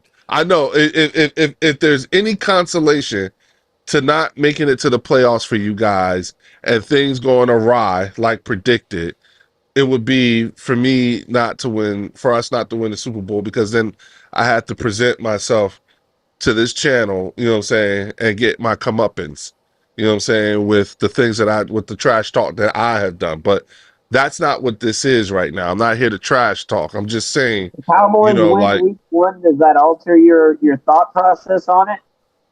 What I was saying is that for us to be here after that whole thing, you know what I'm saying, with Carson, you have to admit it's pretty remarkable. I mean, come on. You know what I'm saying? Most teams don't recover like that. And so that's all I'm saying. And so with Dallas, I mean, good God almighty, you know what I'm saying? Like, there are some self-inflicted wounds, and there are a number of people who you can find. There are a number of avenues that you can find that will be culpable. Hey, listen, I'm not saying that Dak Prescott was the sole reason why you guys lost in the playoffs against Green Bay and everything like that. But what I have said is that Dak was a key contributor, just like the defense and just like other members of the team. He was a key contributor to why y'all lost, and as bad as y'all lost. And so when we say, like me, when I say things like you guys should have moved on a long time ago, I'm coming from a place of look at what happened with us. You know what I'm saying? And it was quick. Sometimes you got to make that change. I know Mark doesn't like to hear that type of stuff, but yes, of I'm course, just saying, Eagles, like the Eagles. I mean, we could all. easily see that Carson Wentz was terrible. I mean, Eagles fans tried to convince us that he wasn't, but he was having an MVP type league. He was having an MVP year. Okay, a one hit. Well, so was RG3, but then what happened? Yeah, he tore that knee up. But but at the same time, look at how long it's taken Washington to how long it took for Washington to recover from that RG3 thing. They haven't. They didn't really recover from back in the early 90s. Okay. Well, yeah, I mean, listen, Vinny Serrato and all them did not do them any justice. You see what I'm saying? Because remember, you remember Jason Campbell and the whole mental health thing. You know what I'm saying? And Jason Campbell was a pretty good quarterback coming out of college. He was a great quarterback, but they screwed him up with the chuck and duck offense, basically. Yeah. But when he snapped the football, his first question was, who is going to body slam me? Which way is it going to happen? Yeah, Mark. That was his first read. The guy who was interviewing for a coordinator job ended up being the head coach, Zorn. Yeah. Remember that? And it was like, wait, what? So and they still, as an organization, in my opinion, up until last year, hadn't recovered. You know what I'm saying? This is last year was the first year. And I hate to say it, actually, I don't hate to say it. I still think that Washington is going to take a major step back. I'm sorry. Momo, I actually think that too, Mark. Momo, I keep hearing everybody talking about all the talent that they have and everything else. Laramie Tunsil, great signing. But I think Debo is past his prime. Thanks, Jeff. I think that's some bullshit where he says he's got 8% body fat. Okay. Okay. Okay. It's like, okay. If that's the case, then I got 10. Okay. All right. Okay. Can I comment on that, Mark? Go ahead. Sure. No, here's the problem with people looking in glass half full. They'll be fine because that man behind that center is going to make everybody better. And he is next coming. And so he's him. So watch out. Okay. Linda, salary cap mistakes are acceptable. Does Dallas want to be the world champion cap champ or Super Bowl champs? Dallas fans want to know no balloon payment. The new TV contract is due when we get there. You're right. And the thing is, Cap Boy ain't Super Bowl champ of cap management. He sucks. Cap Boy sucks.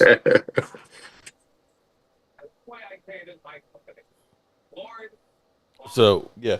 But I honestly, though, I mean, you got Von Miller, which is, at this point, a name player. Von Miller is a shell of himself. Von Miller's had, in the last 3 years, 14 sacks. Believe it or not, Dante Fowler, in the last 3 years, has had 24. Think about that. And as a Cowboy player, he was a part-time player for 2 of those years. What, Momo? I see you opening your mouth. I have never said that Devon. I don't like the Von Miller thing. Everybody says that's depth. That's depth in your backfield. He could put him behind the bench like that. That's fine. But look at the last 3 years of his career. He has not been great. He's been hurt. What you're not looking for. Like, here's the thing. You're not really looking. The value isn't what. Damn. The value isn't just in what he does on the field. The value for you guys comes in him being in that locker room with your youngins. You know what I'm saying? Like the guys who are still on their rookie contracts and stuff like that. That's fine. At the end of the day, Von Miller is going to be you sign a glorified coach for $6.1 million. No, that's no. That's exactly what that is. First of all, you guys do have the oldest roster in the league. And what's your point? What's your point? You know what I'm saying? My point is over the hill gang. Yeah, my point is that what you're going to need is you're definitely going to need these guys to get into the ears of your youngins, because you're going to be losing a lot. What you're going to lose is a lot of experience come the end of the year. We might not quality have experience at that. We might have a stadium in the next 3 years or next 5 years from that's now. a conversation. That's a conversation. You're right. That is a conversation. But that's not the one I'm having right now. The one I'm talking about is we'll be fine, Leo. We're gonna be 11. We win 11 games this year. Win the division. That's what we're going to do. And I'm going down a rabbit hole. That's what I truly believe. I believe that the Eagles are going to take a major step back. They're going to be in third place. I can't help to believe that. Yeah, that's right. I forgot you did say that earlier. Okay, so and I remember saying that I can't believe that they're older than the Steelers. Damn. Yeah, look, Momo. Let's see it. Let's see it. Momo, we put 55 on y'all. We put 55 on y'all. Doesn't matter. And you still talking. It's a new season coming up. So why are we still talking about old shit? Because you got old shit on your team. Oh, okay. And you got the oldest team in the league. That old team gonna put a whoop ass on y'all team. No, you mean Eagles have okay, Momo. Okay, we'll see. Let's wait and see, Leo. You're right, Momo. You win. You got if Momo is right, it's gonna be.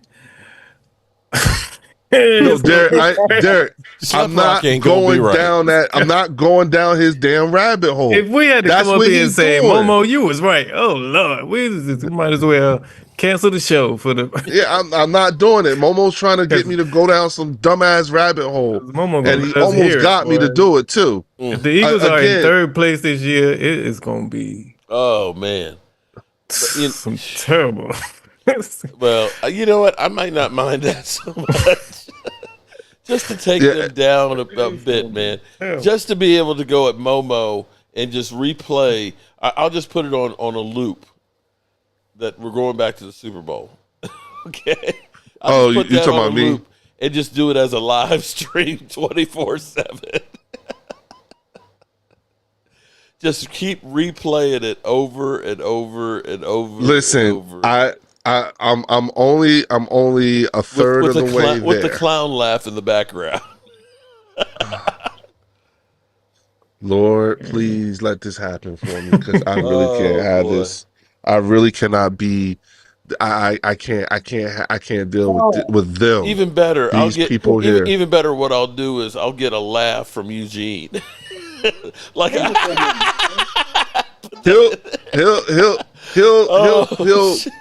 come here just for that. Shit. Eugene will want to be a part of whatever short that you're going to make. Oh my God! You know what I'm saying? I'm sure he would act out something for you, Mark. Believe me, he's that kind of petty. He is petty like that. Okay, and straight up to the bone, asshole. Okay, he is that. You know, and so. Again, like don't get me wrong. Slime and just dump on you and shit. Is that what you're gonna do? Is that what you're gonna do? What I do know, Leo. Mark, is that what you're gonna do? Hold on, Momo. No, wait. That shit ain't funny, Mark. Do some shit like that.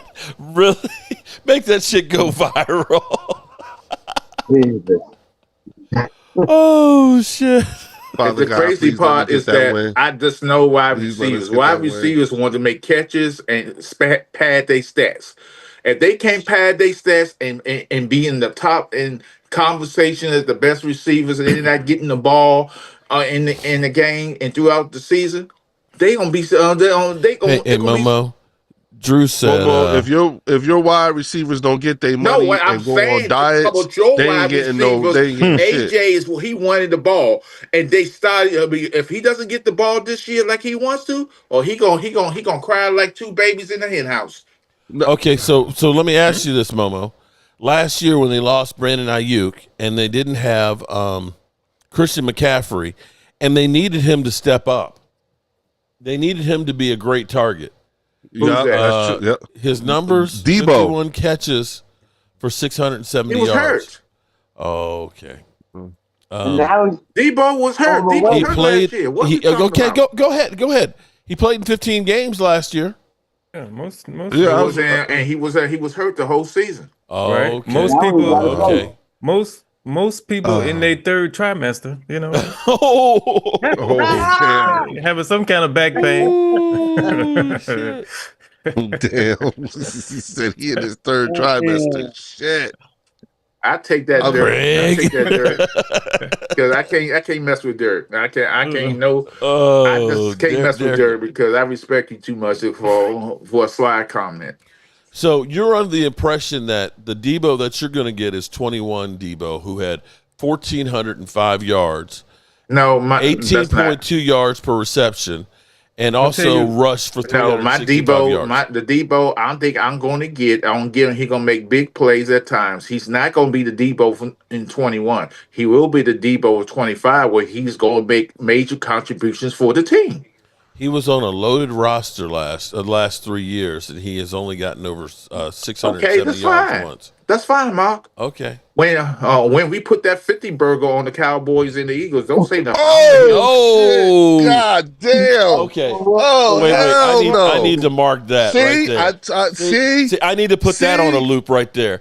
You know what? Yeah, Mark, cut that up. I need to put that on a loop along with his ass.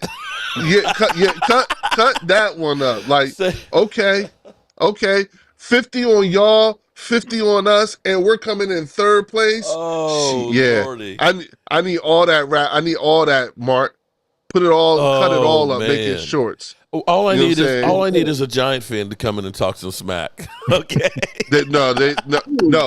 So Giant fans, the problem with the Giant fans is that they are in a different kind of recovery because of all the fan bases in the NFC East, theirs was the worst because it was their 100th year of being an organization.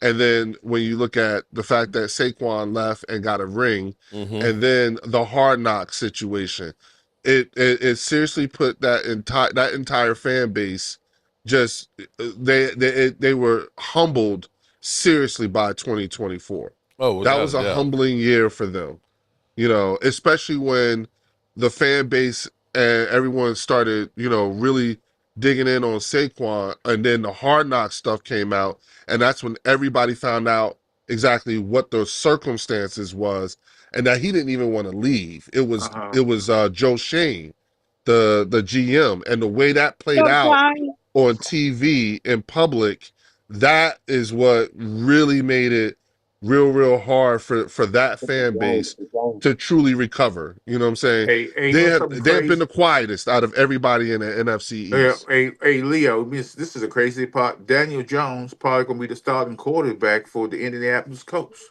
Yeah. And again, all the things that made it humbling. And mind you, this was before the Hard Knock stuff came out.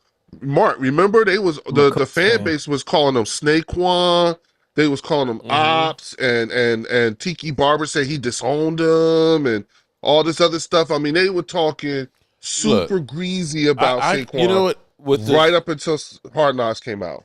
Unfortunately, or fortunately for him, he got out. I mean, that was like get out. Yeah. Okay. Yeah. Because the Giants, since 2016, they made the playoffs once. That team has been abysmal drafting offensive linemen. Yeah. And they have just been bad. Daniel Jones, they kept trying to think that Daniel Jones was the answer. Daniel Jones was just not a good quarterback. Who's on Hard Knocks this season? I think we're on it this year. Really? I think. We're doing the season. The NFC East is doing the season. During the season, yeah. Training camp is, I don't know. And I think it's all of us too. Yeah, the whole NFC. Yeah, I think it's all of us, Mark. Yeah, and it's to Derek J's point, it's the in-season version. But you know, this is actually kind of crazy to see where we are right now, because I'm just checking Twitter because, you know, now things are open, things happen. You know, the whole Noah Fant being released, but NFL rumors: 3 teams that could sign former Bills Amari Cooper.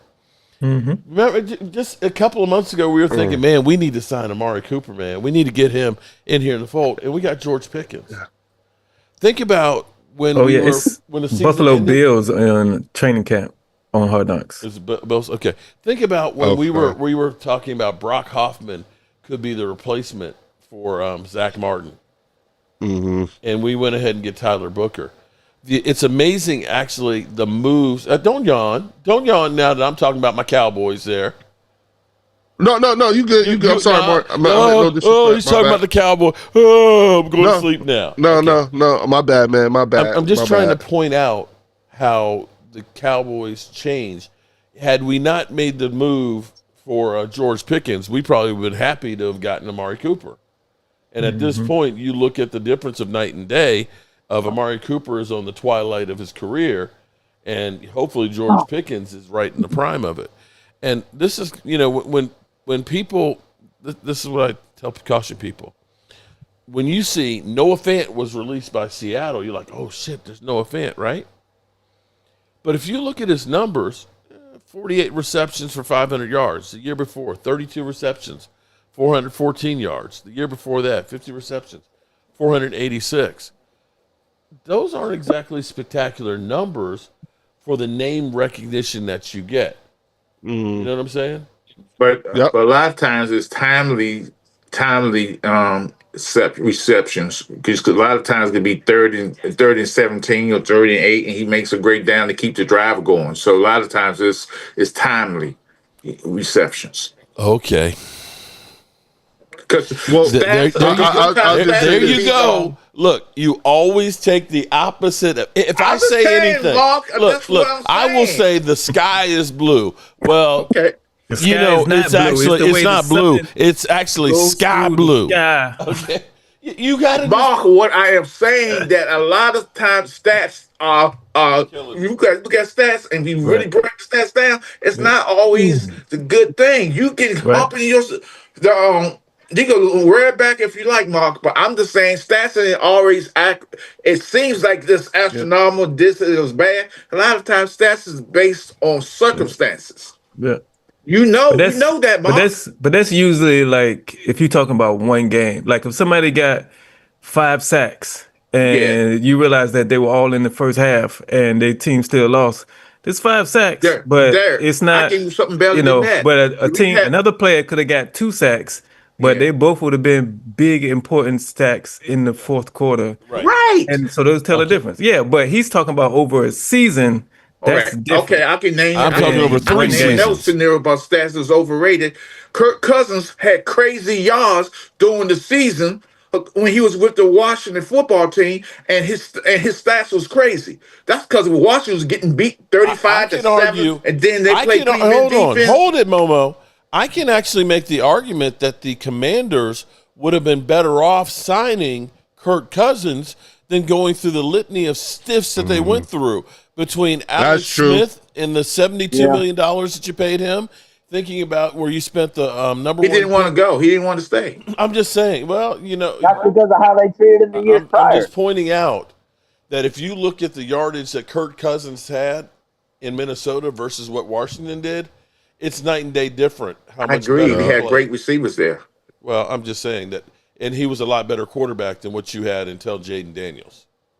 Yeah, what I always said about him, teams being pre-big defense, and then ended the game, he got over 400 yards, knowing that they got blown out in the game. Okay, so you're telling me eyebrows was better than having Kirk Cousins?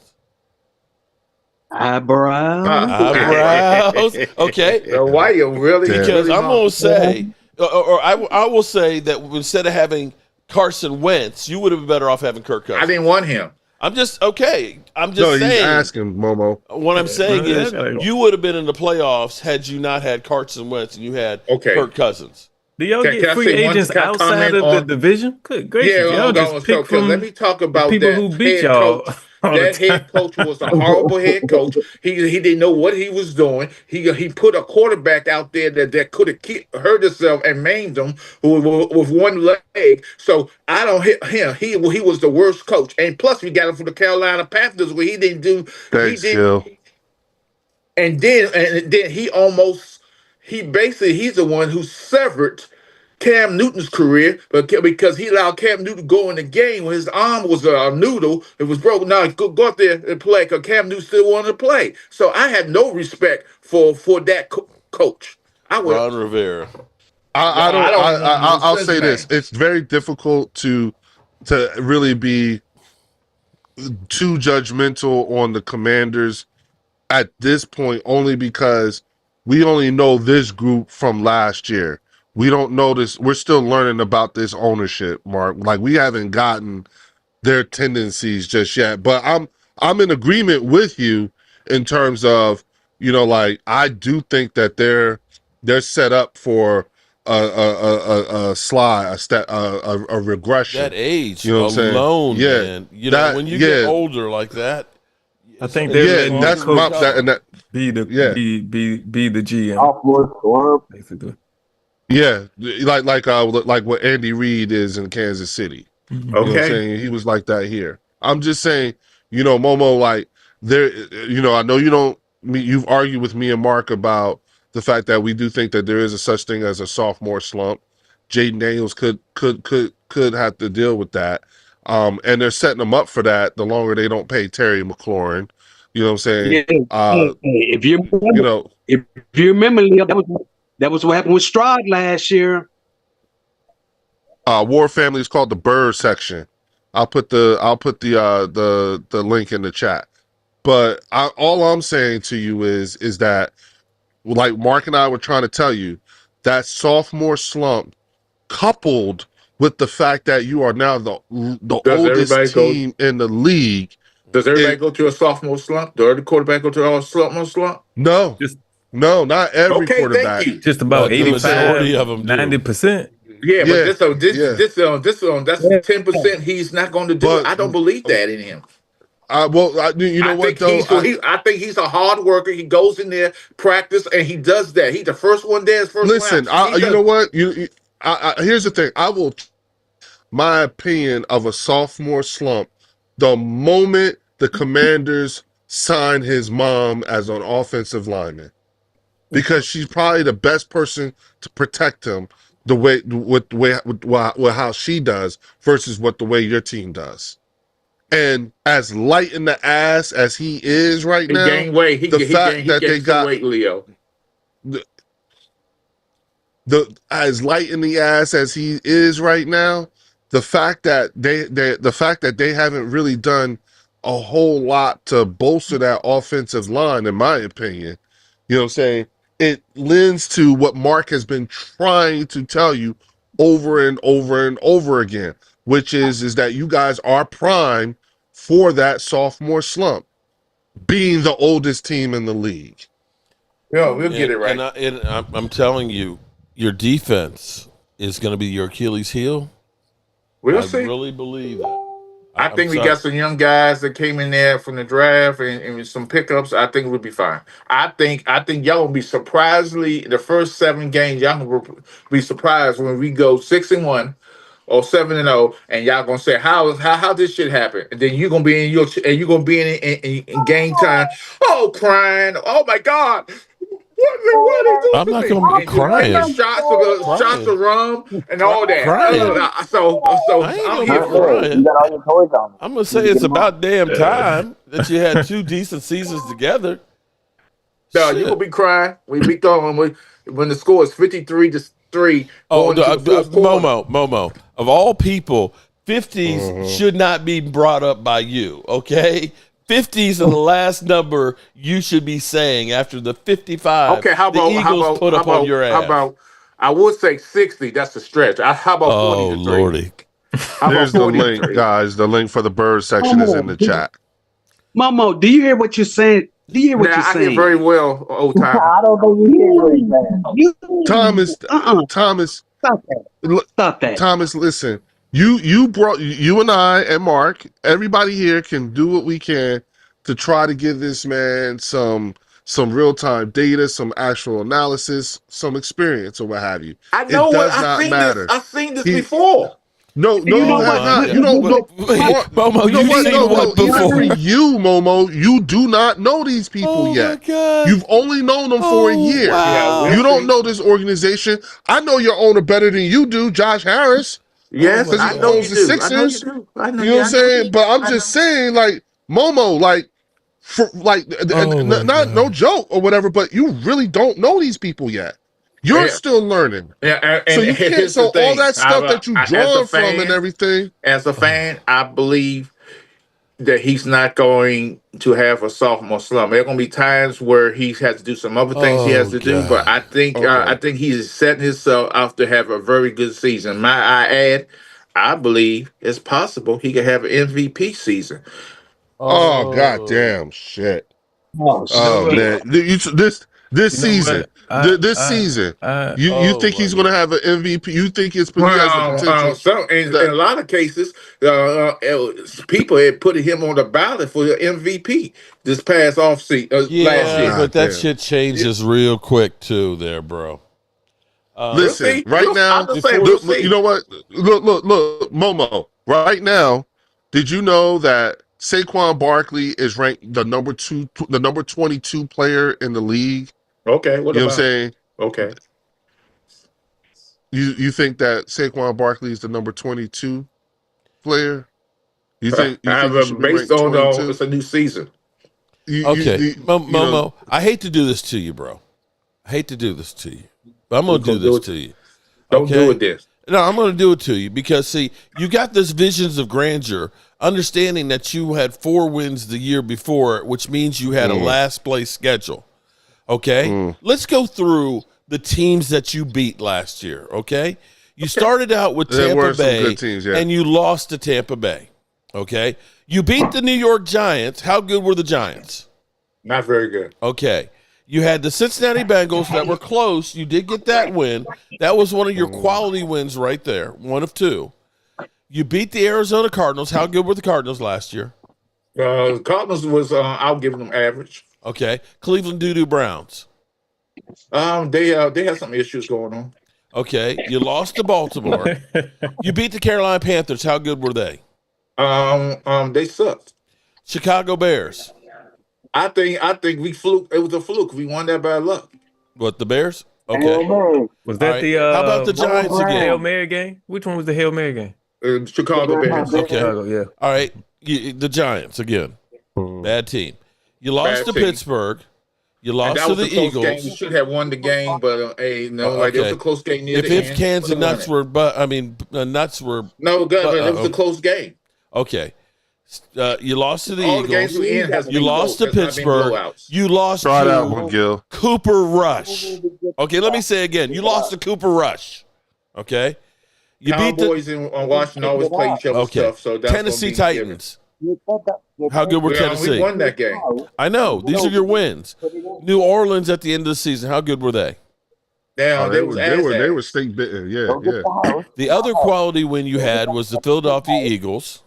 Yeah, we won that because Hurts wasn't in the game. Right. He had to back up. Okay. How good was Atlanta Falcons? I thought Atlanta Falcons, that quarterback was very good. And you beat the Cowboys at the end. Yeah, with Jay Daniels on the bench. Okay. So, and Jalen Daniels was playing and was getting beat. He was getting beat up that game. I agree. Yeah. So when you look at this schedule right here, and you start looking at some of the quarterbacks you were facing and some of the teams that you're facing, you got the big boy schedule now. Yeah. Yep. It's going to be a different ball of wax. Now, if you're telling me, we put 40 up on the Carolina Panthers, okay, that ain't like Kansas City. When you start playing these good teams, they're going to now have a book out on your guys. And you got question marks now on every single one of your receivers at the moment. Debo has been downhill for 3 years. You got Michael Gallup, who hamstring couldn't stay together, who retired the year before. Noah Brown has got some kind of kidney problem and was carted off the field in OTAs. And you've got your main receiver holding out. If that's a holdout like CeeDee Lamb's, you're screwed. Dallas Cowboy girl. Oh my goodness. She's back, and usually she's telling people to kiss their ass, and the guys are lining up to do it. Welcome back, Dallas Cowboy girl. I hate to say it, brother, but your shit is shot. Your shit is shot, Momo. I hate to say 11 win season, Thomas. Oh my God. Oh, come on. Oh, come on, man. You was talking shit about 5 minutes ago, but when we try to talk to you, you don't want to hear it. I hear what you're saying. I believe we're going to have an outstanding season this season. You believe that, but that's not make believe.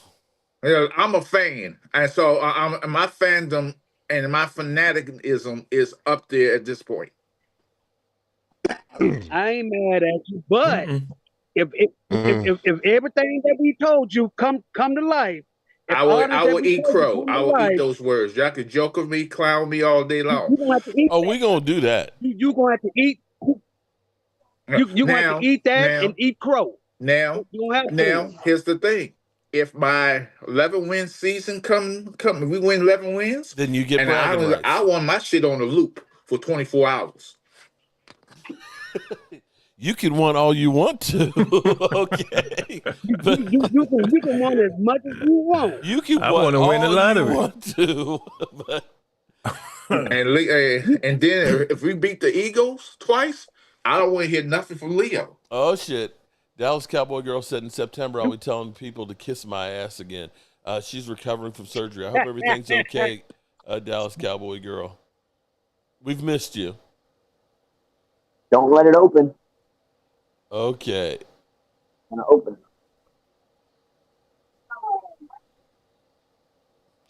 We can say the same thing about Dak. His record against good teams is 18-14. Trash. Actually, quarterbacks that actually have a winning record against good teams are actually few and far between. Thank you.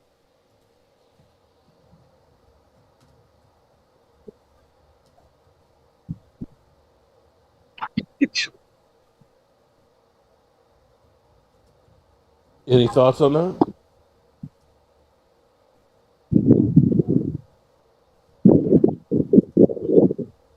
That's kind of fact because Tom Brady, his record was almost similar as Dak's. You think about it. So, let me pull this up. Let's see.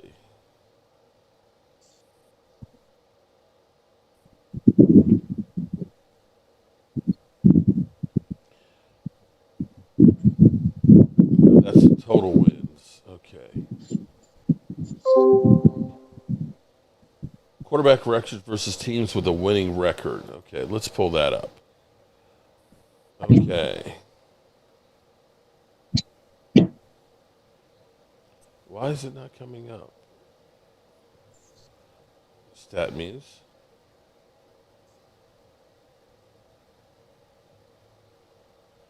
I'm trying to find it. I can't seem to find it.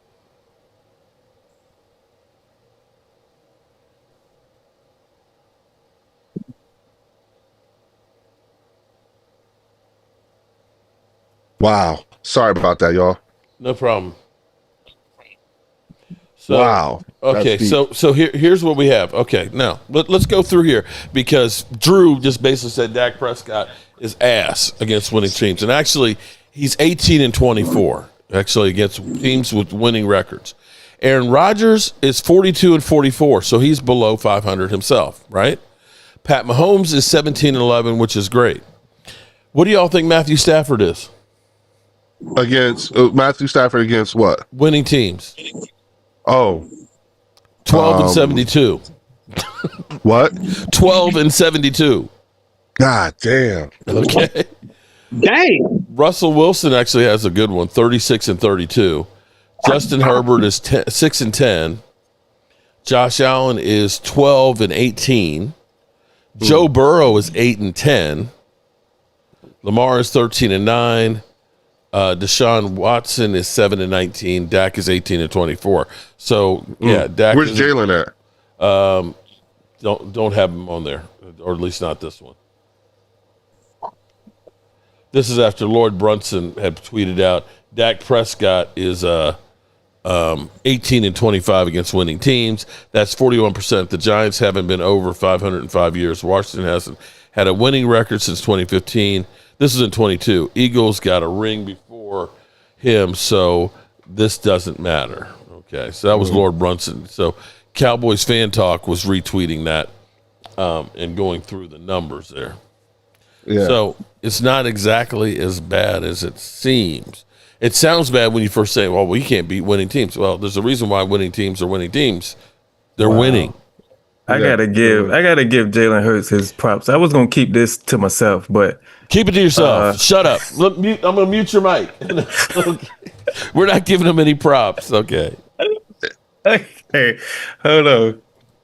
Go ahead. Jalen Hurts has a pretty solid record against winning teams. He's won 13 straight games against teams with a winning record, which is actually an NFL record. Would you like to know more about his stats? Fuck no. I don't blame you. Why does your person she sounds so happy and kind of giggly? I changed her voice. You can pick which voice you want. So because she's talking about female Jalen voice Hurts up there. Oh, shut up. You know what I'm saying? It's that hey, he's that guy, man. You know what I'm saying? What can I say? Forever, girl. Yeah, he got the team. Guy. He got the team. Yeah. He's driving in a Porsche, and I'm racing in a Honda Civic. He should win. And if he only beat me by 6 seconds, I won. Well, what would they be saying? I would say this: if you look at body of work at this point, the Eagles have gotten a pretty good return on investment. Okay. Let's back up here for a second. Okay, sure. I'm going to try and prove something to you. Uh-huh. Okay, so Saquon leaves the Giants, right? Mm-hmm. Mm-hmm. Saquon I'm going to pull up his stats. Okay. Mm-hmm. If Saquon, who leaves the Giants and goes to the Eagles, averaged 5.8 yards per carry, which is 1.1 yards higher than what his career average is. Mm-hmm. Was it because he got to be a better running back or because he went to a better team? What was the first part? Because you got cut off. It was because he was a better what? I said Saquon, who went from the Giants to the Eagles. His last year with the Giants, he had 962 yards, averaged 3.9 yards a carry. Okay? Are we looking and saying Saquon Barkley got to be a better player, getting a year older, or was it because he went to a better team?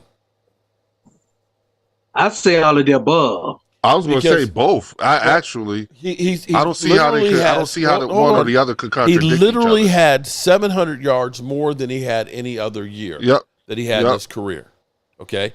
He averaged almost 2 yards more per carry. Was that because Saquon was just, the light bulb went on and he just got to be great in 1 year? Or was it because he went to a team that was loaded with a great offensive line? And then plus, Mark, you got to remember this. He played under a better line. That's what I'm saying. So, had Saquon gone to... Compared to I still think it's both. To the Giants line, they made the Giants O-line look ass, man. Okay. So it's safe to say Saquon could have had an MVP year. He could have had an MVP. He could have had an MVP year behind our line. Okay. I mean, Mark, if you think about it, Saquon was a 2,500 yard back last year, right? On a team, and we still had 1,000-yard receiver. AJ still got 1,000 yards. He wasn't 20. He was 2,005 yards. And at no. I'm talking about total. It's 2,500, including the playoffs. Oh, okay. He set the record. Yeah, it's 2,500. Okay. But what I'm saying is that we have a 2,000-yard running back and a 1,000-yard wide receiver. Okay. Hey guys, I'm out on the same team in the same year. We're almost out too. Okay, but here's you're missing my point here. Okay, go ahead. I'm sorry. There's no way in the world that you cannot say that Saquon was better because he was on the Eagles than being on the Giants. There was no chance that he could have gotten 2,005 yards on the Giants. Is that safe to say? Yes. Okay. So, because he went to a better team, his numbers were better than what they would be elsewhere.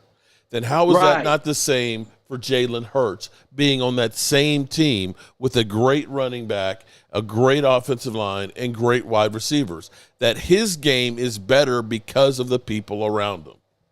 100%. It's the same. I'm going to say this too. Having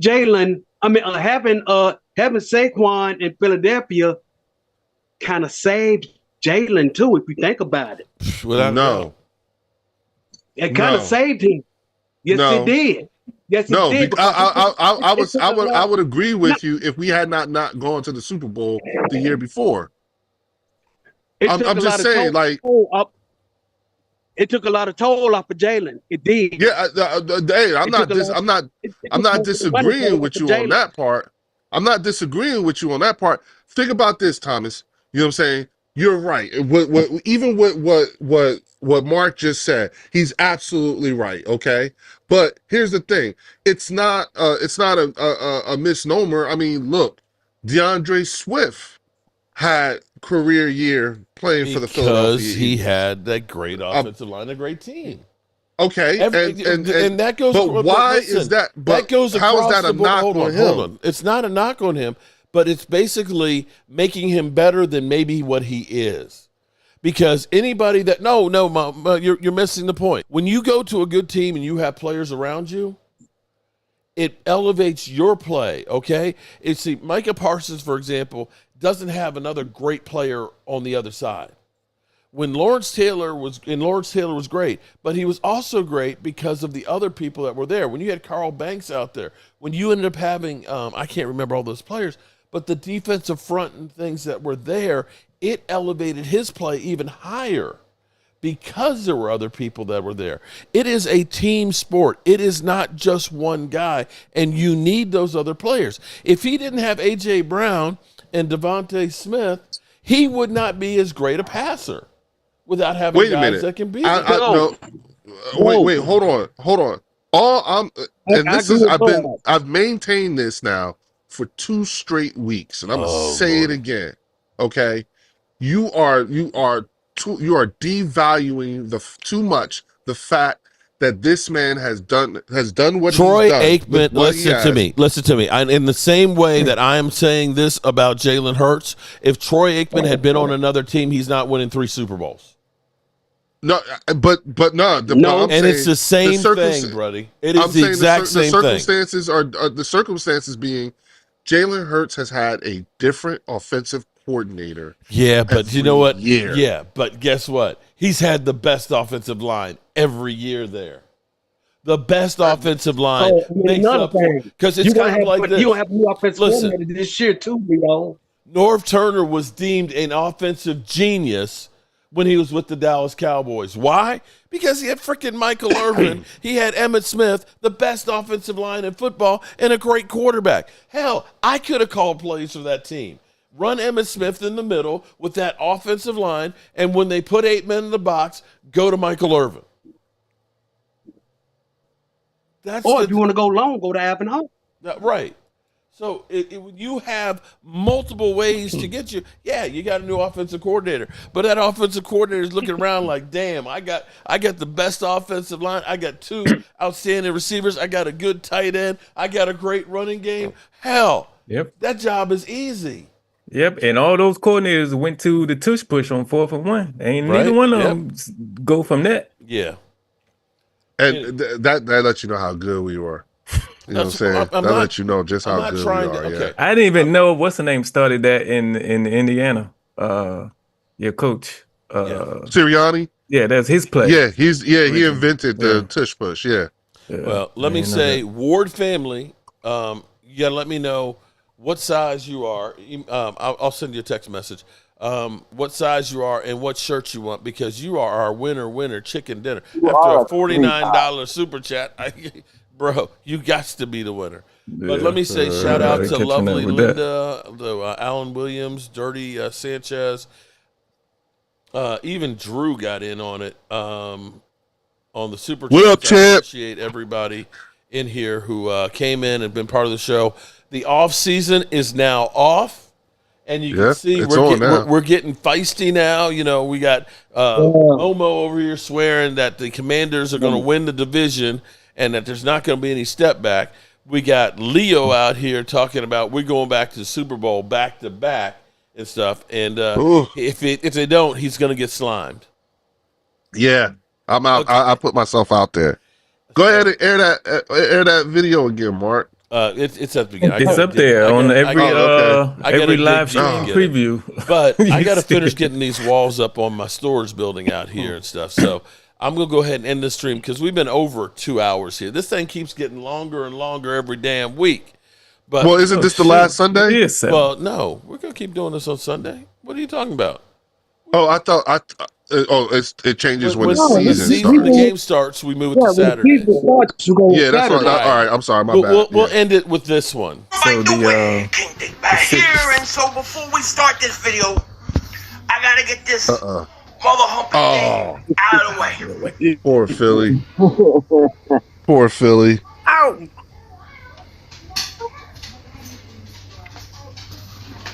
Poor Philly. Mark Holmes is my